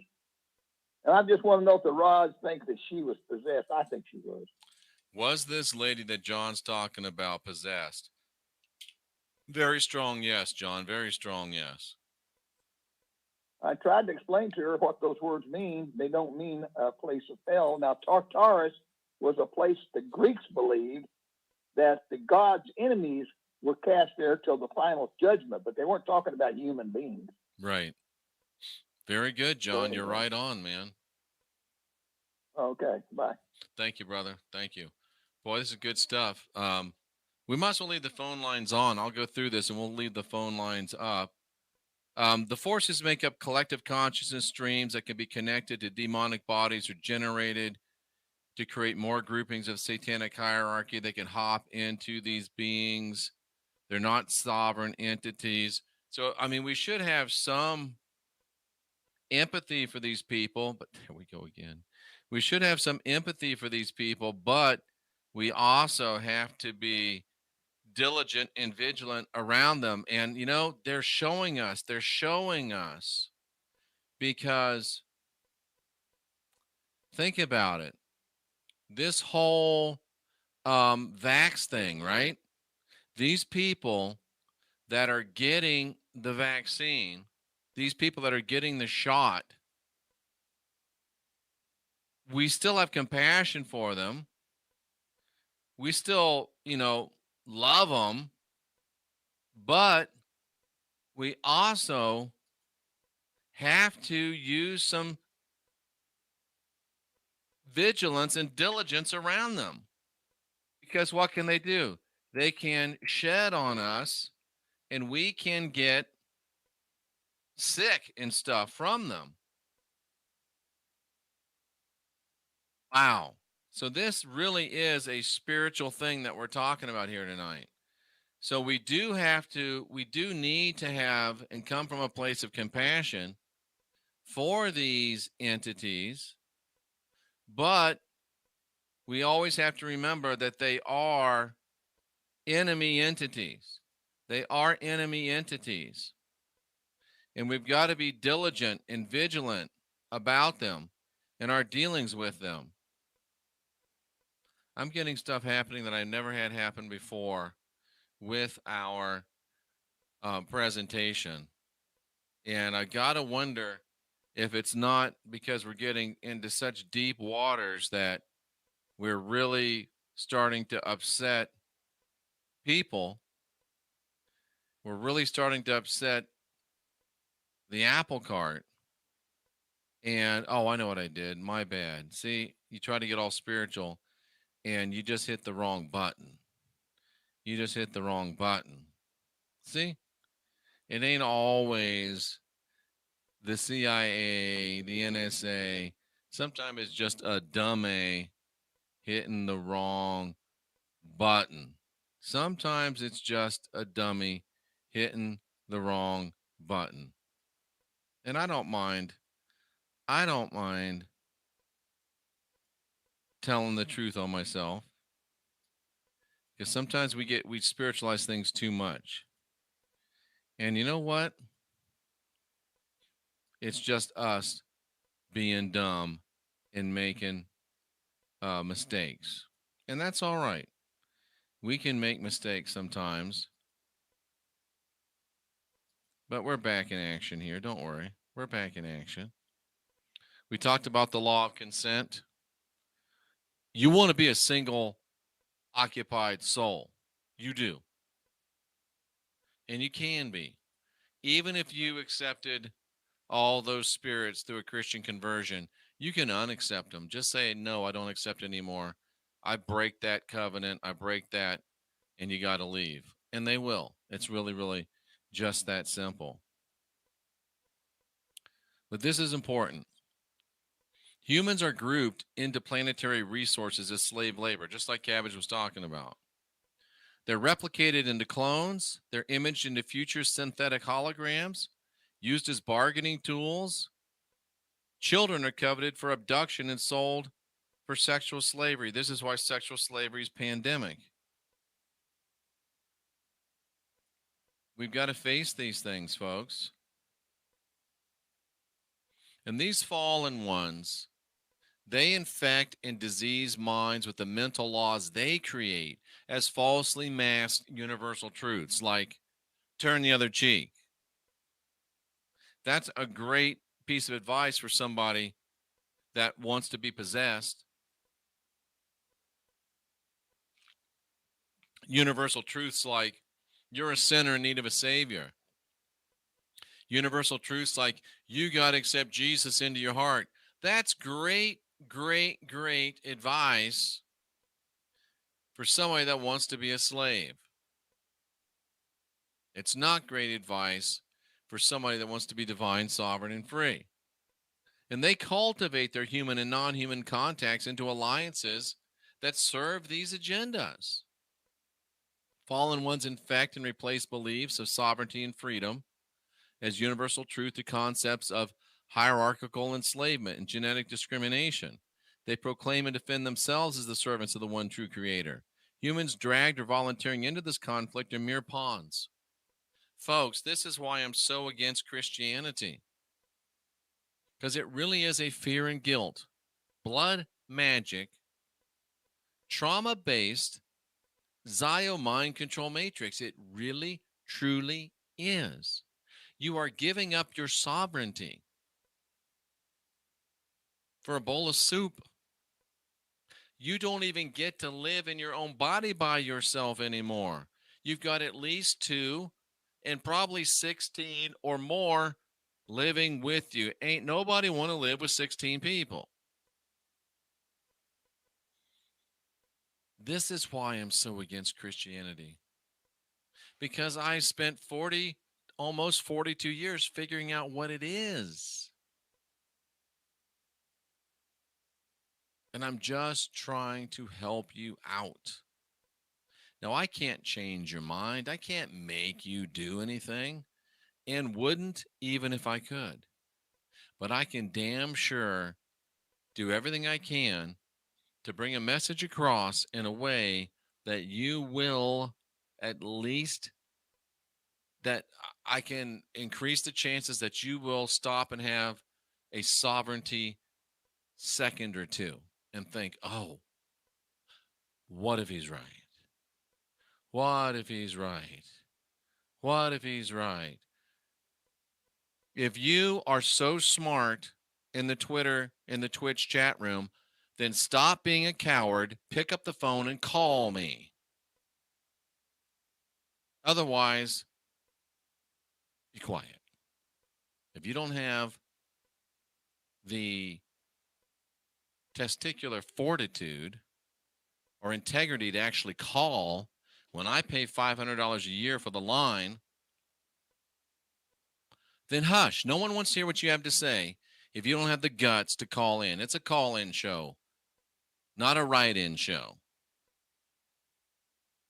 So just hush. All you have to do is be polite. It's really that simple. I've had this phone open for 2 hours, and not one person that's a Christian has had the guts or the courage to call in. And I know they listen because I get all the hate mail from them.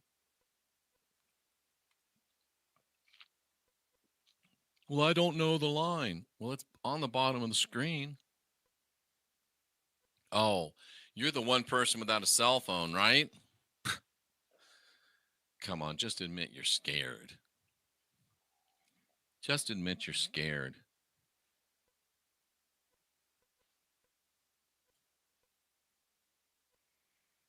The evil elves, just like Cabbage was talking about, there are good reptilians, there's evil reptilians.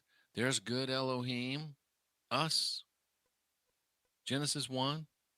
There's bad Elohim, evil Elohim, them, Genesis 2. Keep silence before me, O islands. Let the people renew their strength.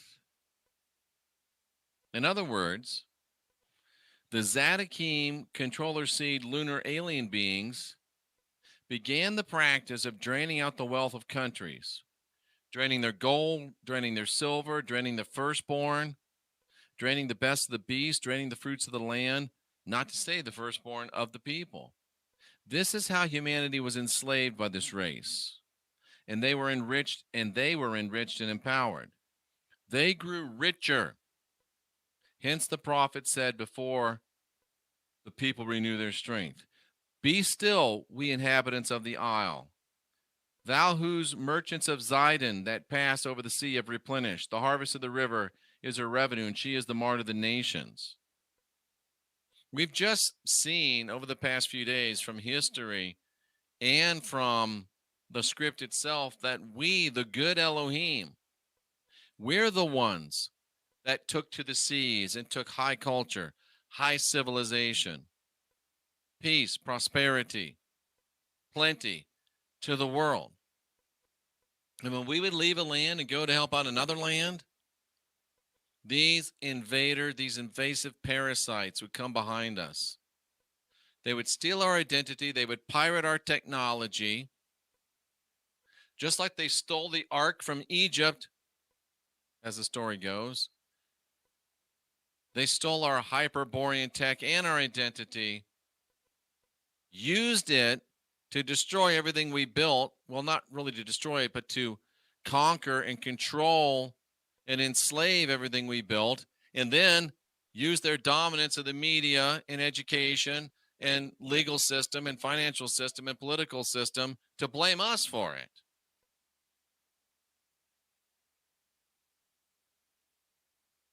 It's very, very easy to see once you see it.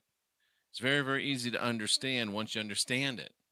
In modern times, technology such as mind control, MK Ultra mind control, and remember where MK Ultra mind control came from. MK Ultra mind control is reverse engineered Hyperborean white Dianetics. That which MK Ultra mind control comes from was instituted to help people and was helping every single person that it was touching. They saw this. Remember Lisa Renee talking about the spotlight that goes out from the Hyperborean root race when they began to get themselves together? That's what happened when white Dianetics was being developed. Oh, here's a big threat. So they came in and they re-engineered it. And it is a historical fact that MK Ultra, developed by the then SOS, Special of what was it? OSS, Office of Special Services, I think it was, which was the forerunner of the CIA. That's how they created MK Ultra. They cannot even create their own enslavement tools. They have to take our freeing tools and reverse engineer them. We invented the idea of sailing the world and international commerce to spread prosperity. They pirated it to literally spread slavery. Literally spread slavery. We pioneered technology to free the analytical mind and to clear the reactive mind. And they steal it and reverse engineer it into MK Ultra. Frequency implants have been applied to humanity by both government and military elements. Elements at the controller's seat have gained by the tremendous wealth accumulated by pirating our sovereignty technology and demonetization and monetization of it. The archontic deception and its patriarchal oligarchy stems mostly from the fallen reptilian race and the fallen reptilian mind. I'm glad that Cabbage called in and reminded me of that. They used our techniques to get all of the money that they used to gain control of all of the world. And you can say it's our fault because we weren't diligent enough.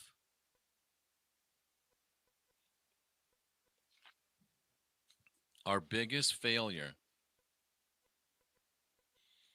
as the Hyperborean root race that covers all colors and manifestations, physical outward manifestations,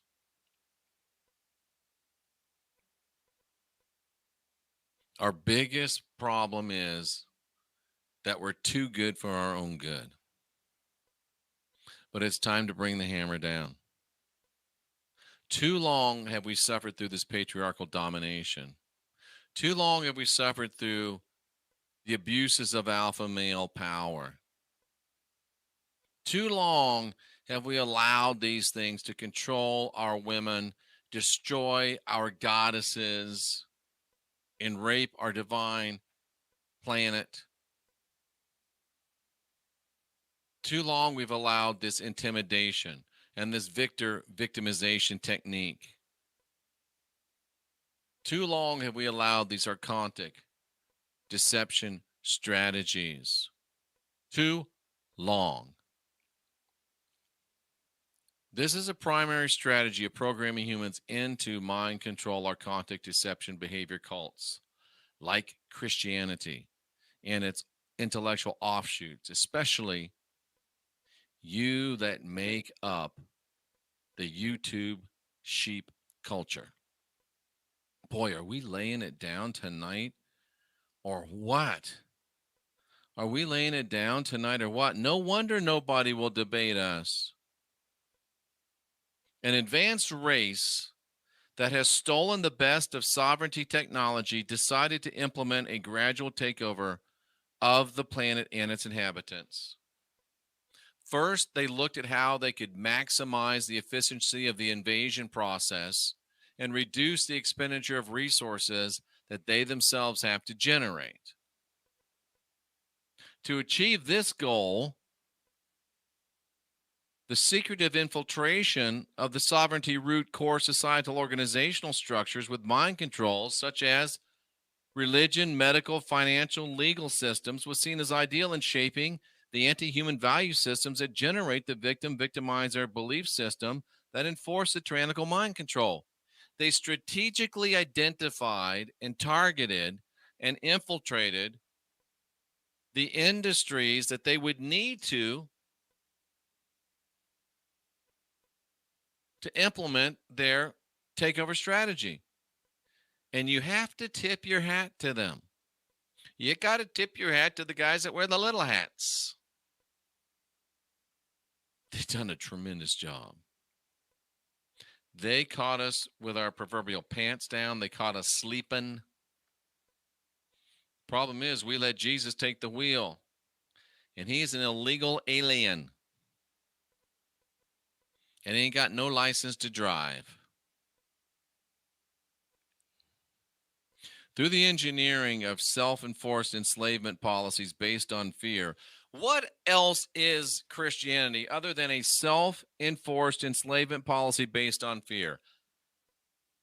Think about it. You're a divine, sovereign, and free being. You're not born with original sin. You're born with the spark of divinity within.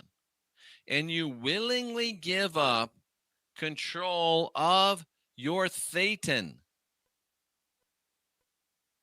You give up control of your immortal spiritual essence. And you give it up for the right to come back again and again and again in this mortal body. Read Romans 8:11. You willingly enter into the Romans 8 time cycle. And then when you get ground down so far that they can't even bring you back, they just mash you together with a bunch of other people they've ground down so far, and you come back as a composite, as a piece of a composite golem, for lack of a better word. Can you imagine man, it's got to be hard. But you sign up for it, and you remain in it. You got me since 2014 telling you how to get free. It's called spiritual Stockholm syndrome. You don't want to be free. You're afraid of freedom.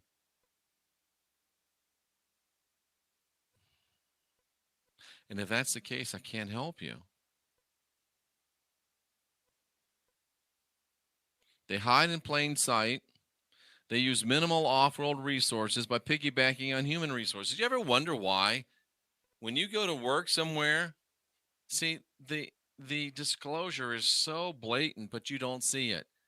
Everywhere that you've ever been to work, they've got this office that's called human resources. And usually it's the people that aren't good enough to do anything else in the business.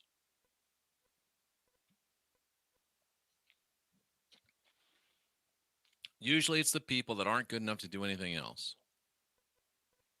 Human resources. That's all you are to them, a resource. And they tell you every day you go to work and you go past human resources. And where do you get your pay? Human resources. Who doles out the little benefits you get? Human resources. Who tells you when you get vacation? Human resources. We have allowed ourselves to believe that we are just human resources. What are resources? They're things that are used and consumed.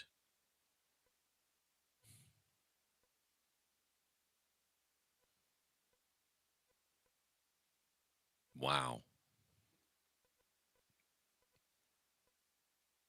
They effectively enforce their enslavement from generation to generation. You go to church, you invite 16 spirits to live in you. You run a spiritual Airbnb, bitch and bitchier. You run a spiritual Airbnb with 16 illegal aliens in your place. And it's so much fun that you teach your kids to do it too and spank them if they don't want to go. Most kids don't want to go to church. There's a reason why. Because they can probably see all them fallen angelics, fallen reptilian entities there.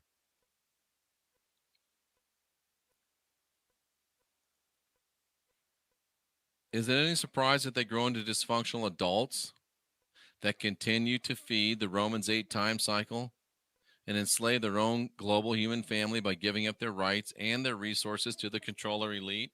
Is it any wonder? No, it's not. Human resources. As Pedro says, the term itself is very telling. It is. And even as tuned in as I am, even as programmed in a positive way as I am to look for these things, I didn't even, the human resources thing didn't even hit me until today. Human resources, all those sneaky bastards. Oh, us, so dumb. So dumb. We give up, we say we've been conquered. We really haven't. We've just given up. Oh, the government's trying to enslave us. Well, not really. We're giving up. Don't take the shot. Don't allow yourself to be tested. Let's head for home by looking at the top five Archontic strategies, not by any means an exhaustive list. But number one, divide and conquer. They want Jeff going against Cabbage. They want Cabbage going against Jeff. When Jeff and Cabbage are of the same seed.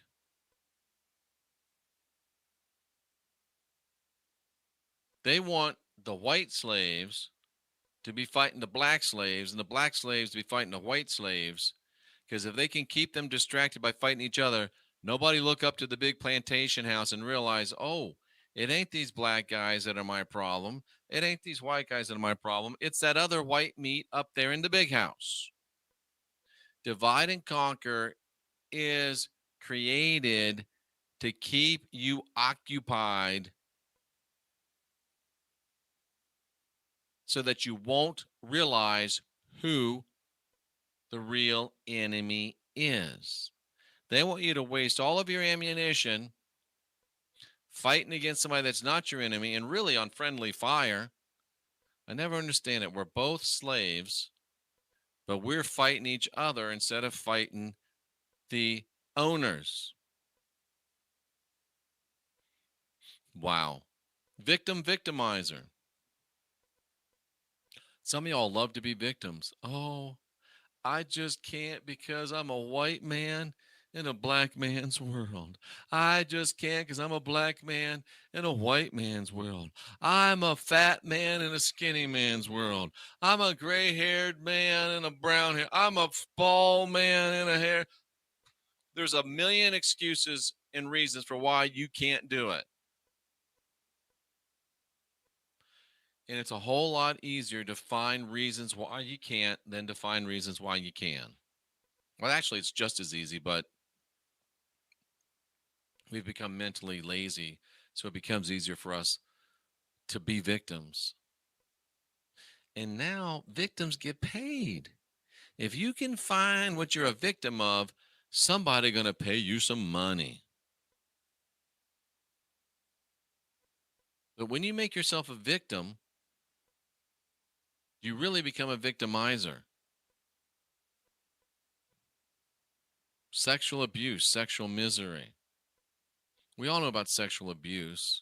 But what about sexual misery? What about the man who is made to feel like he should gouge out his eyes, made to feel like he's going to hell because he likes the way a lady looks? If you look at a woman with lust, you are guilty of hellfire. You should gouge out your eyes so your body won't be thrown into hell. And I know about you ladies too. I know about you ladies. You look at men and you're like, We've allowed ourselves to be programmed into believing that the things that we find natural are sinful and are going to send us to hell. Men are made to be attracted to women. Women are made to be attracted to men. And maybe if we hadn't for 2,000 years been telling people how bad it was to look at the opposite sex, we wouldn't have had so many people confused about being attracted to their own sex. That just came to me as well.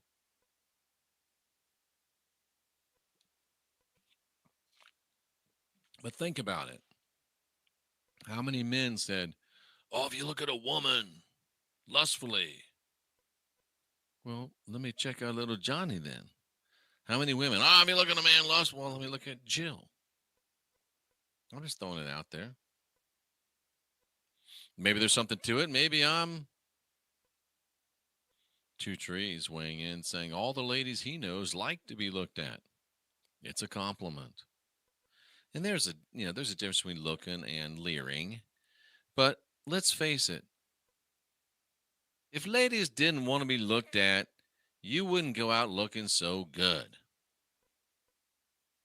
And the men didn't want to be looked at, they wouldn't go out looking as good as they can. We like to be looked at. We like to be appreciated. We like to be complimented. That's called nature, natural. It's the way it's supposed to be. It's the way it's supposed to be. We're way too hung up in realms of intimacy. Way too hung up. Child abuse and child sacrifice. These are the top archontic strategies. I don't know how we continue to stand by and not take care of this. We just read earlier that the U.S. government has now authorized to give 5-year-olds these poisonous shots. Are we really going to stand by and watch them poison 5-year-olds? Are we really going to just be mute while they poison 5-year-olds? How many 5-year-olds have to die?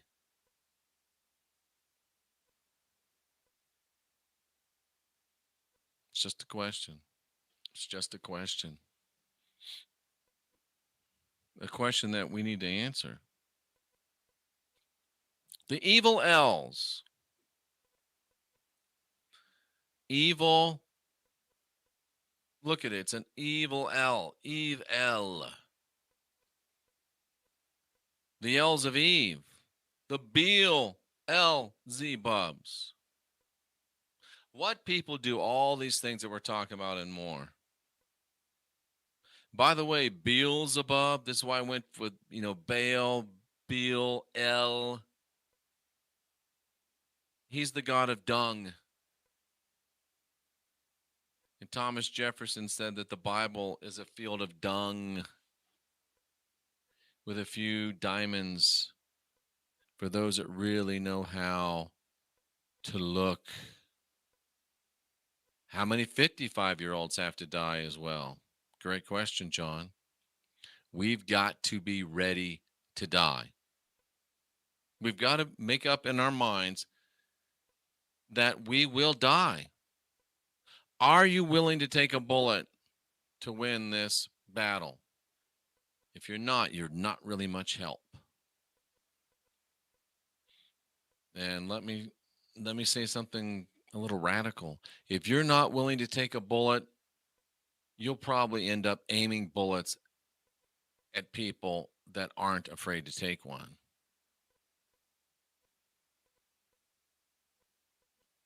It's a Braveheart moment, ladies and gentlemen. They may take our lives, but they'll never take our freedom. And I'm still of the opinion that if we will stand up as one, there won't even be a fight because they'll see us coming and they will run.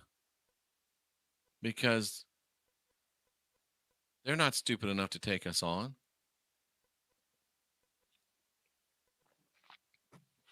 They're not stupid enough to take us on. If we all stand up together, there won't even be a fight because they'll run. They've run 109 times before when people finally stood up and said, okay, enough is enough. They've run 109 times before. The same group, the same seed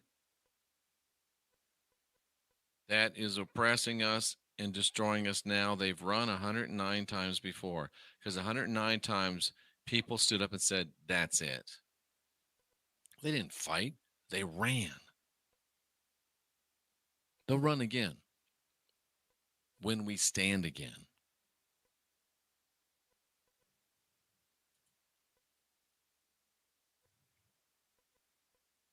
Spiritually abusive behaviors are archontic deception behaviors.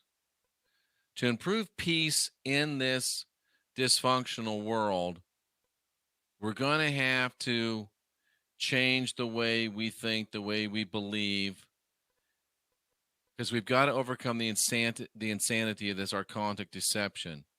We've got to overcome these anti-life forces that they abuse and use as a mechanism. These behaviors and attitudes are propagated by the controllers to create bondage and enslavement of the human race and the planet. To understand how these forces are used every day to destroy the feeling heart and the soul of human beings, all we have to do is review both sides of spiritually healthy and spiritually abusive behaviors. And think about what's going on in our world today. A spiritually healthy behavior naturally connects one with God's source and our sovereign and free behaviors. An unhealthy or a spiritually abusive behavior disconnects you personally from God, and you're promoted in the deception behavior. So look at Christianity. Deism says you're divine, you're sovereign, you're free. You've got a direct connection to God. Don't accept revelation because it's a lie. Look for your own connection. It says you're divine, you're sovereign, you're free. It says that you are not born with original sin. You've got the spark of the divine within. Christianity says you're born a sinner and you need a savior. And we've got the only one in town, and you've got to come on bended knee. Give us your eternal essence.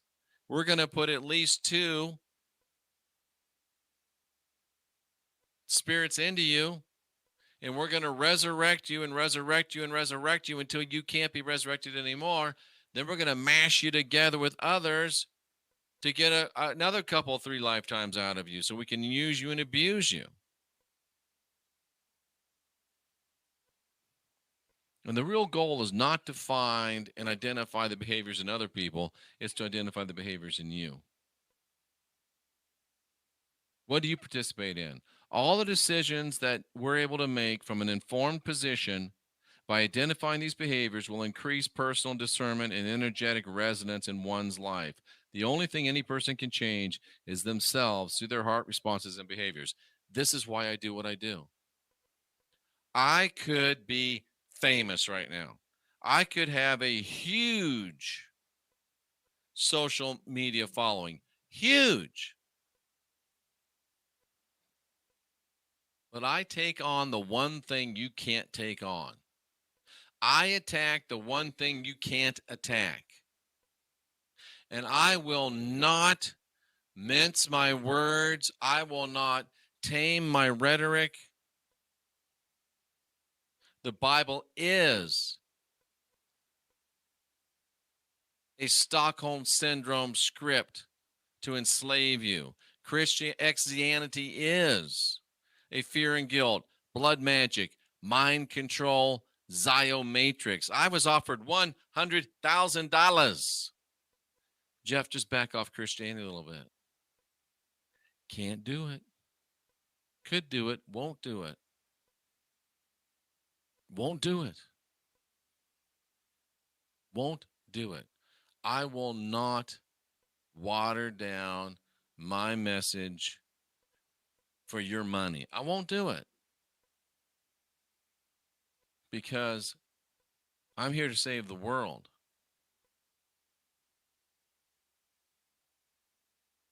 We're here to give people the information so that they can come to an informed position. And they can identify these behaviors in themselves or not. But they will be brought, I'll do everything I can to bring them to a place of a sovereignty second or two where they say, whoa, maybe. And a week doesn't go by that I don't get an email that says, I used to hate you, but you made me think, and then I realized, oh, crap. Yeah.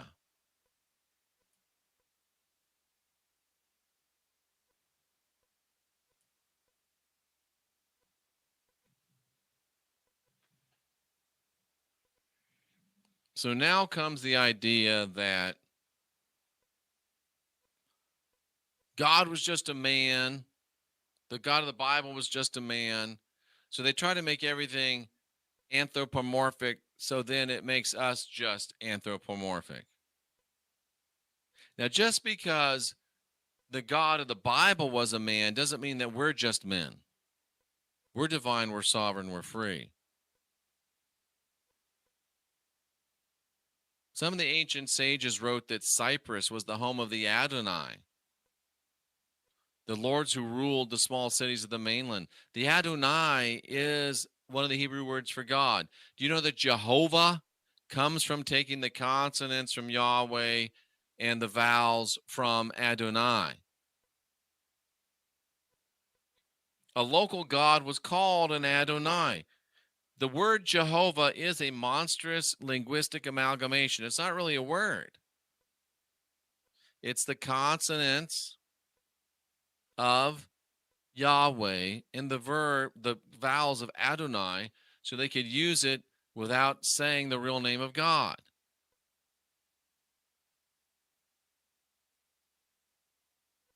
That Jehovah was a man, Moses and Israel thought of him as nothing else but a living man, is evidenced in many places. Throughout the Old Testament, many saw his feet, his hands, and his back. They were forbidden from seeing his face. Many instances show that he ate and drank, and he did. This is another of the layers of deception.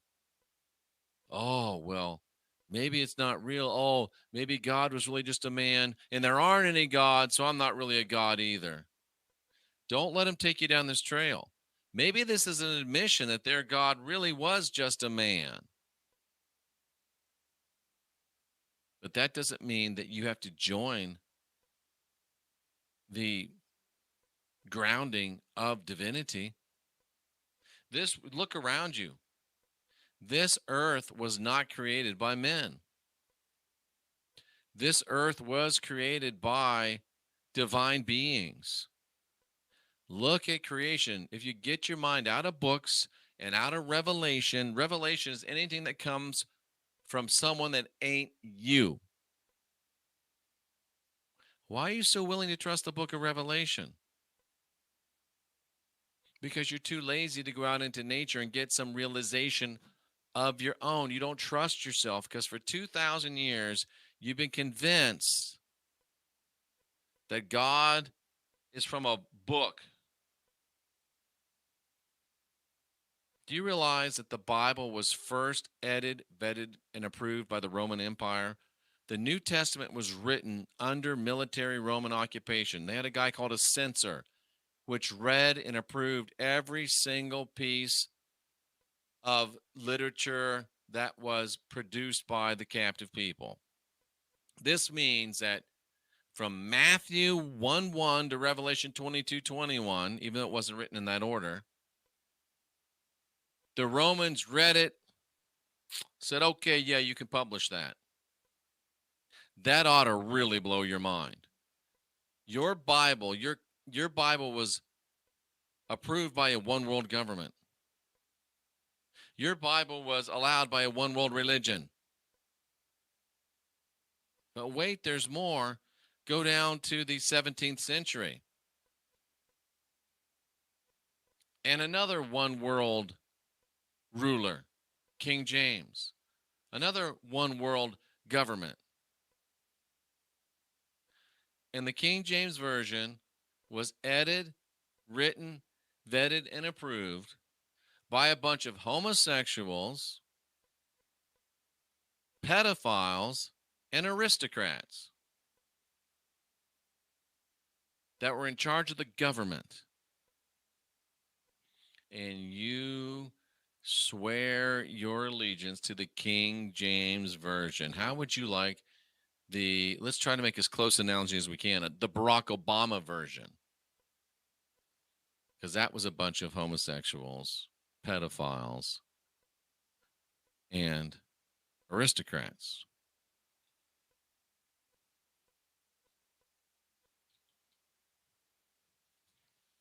It's up to you.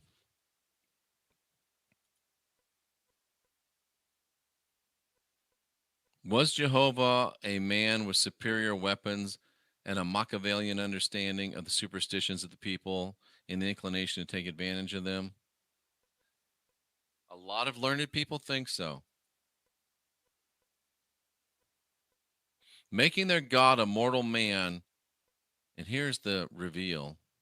Making their God a mortal man also makes the Hyperboreans, us, mere mortal men. If Yahweh has no divine pedigree, then neither do you or me. If they can convince us of this, they can talk us out of our birthright and steal it from us. It's Esau and Jacob all over again. Esau knew. Jacob knew he had no divine birthright. Jacob knew that he was of the controller seed.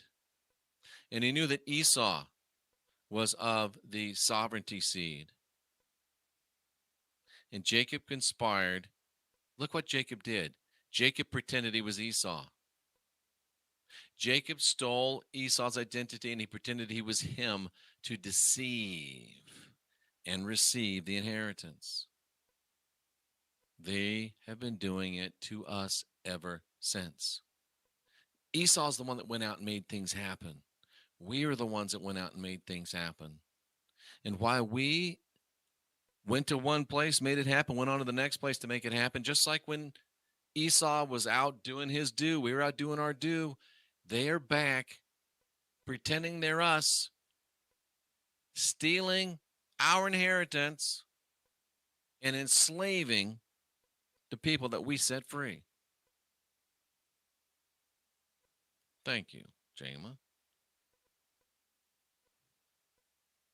We know from looking at creation that there are creators. We know that we have the spark of divinity within us. And if our creators were once like us, so be it. They are divine creators now. We carry their spark. And if they once were like us, then that means that we can be like them. We are divine, we are sovereign, and we are free. And if our divinities, our gods and goddesses used to be like us, we are on our way to being like them.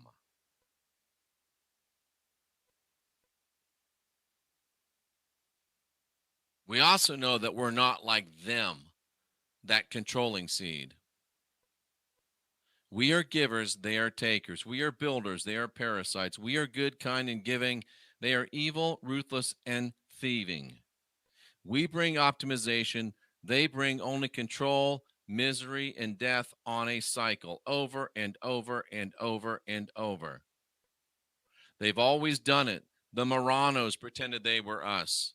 The Conversos pretended they were us. The Jesuits pretended they were us. They changed their names. They always will.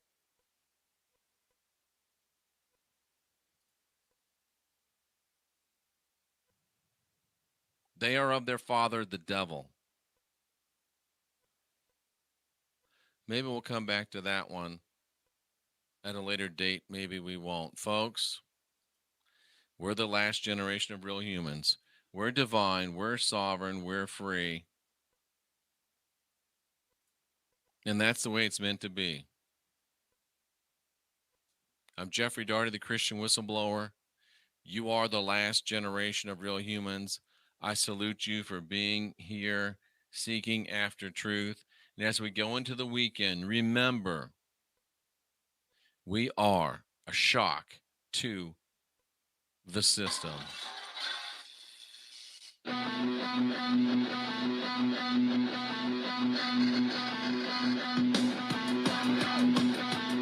Oh, yeah.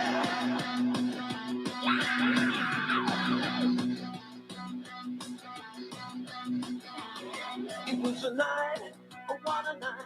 LA burning bright, oh, what a night. Said, yeah, come on. It made my world stand still.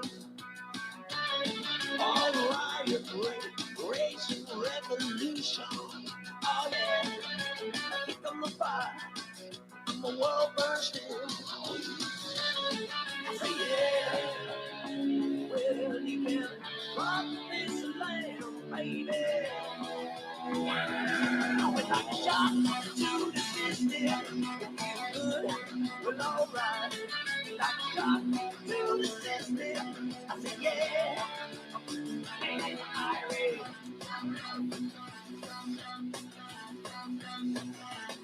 It was a night, hell of a night, LA, it really was a water ride. I said, yeah, come on, it made my life feel real.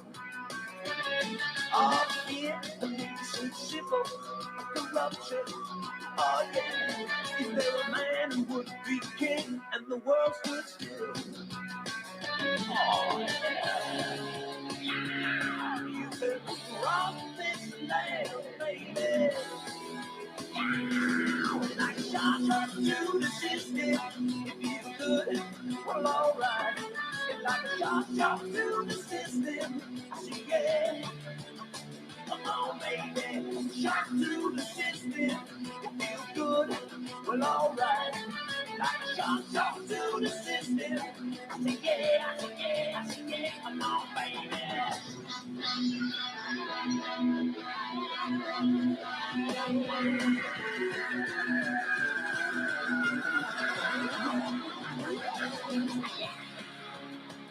Well, you can rock this land, baby. Like a shot to the system. It feels good, well, alright. It's like a shot to the system. I say, yeah. Irish shot to the system. It feels good, well, alright. Like a shot to the system. I say, yeah, I say, yeah, I say, yeah. Come on, baby. Shot to the, shot to the, shot to the system. Shot to the, shot to the, shot to the system. Yeah. Shot to the, shot to the, shot to the system. Yeah. Shot to the, shot to the, shot to the system. You could begin shot the system.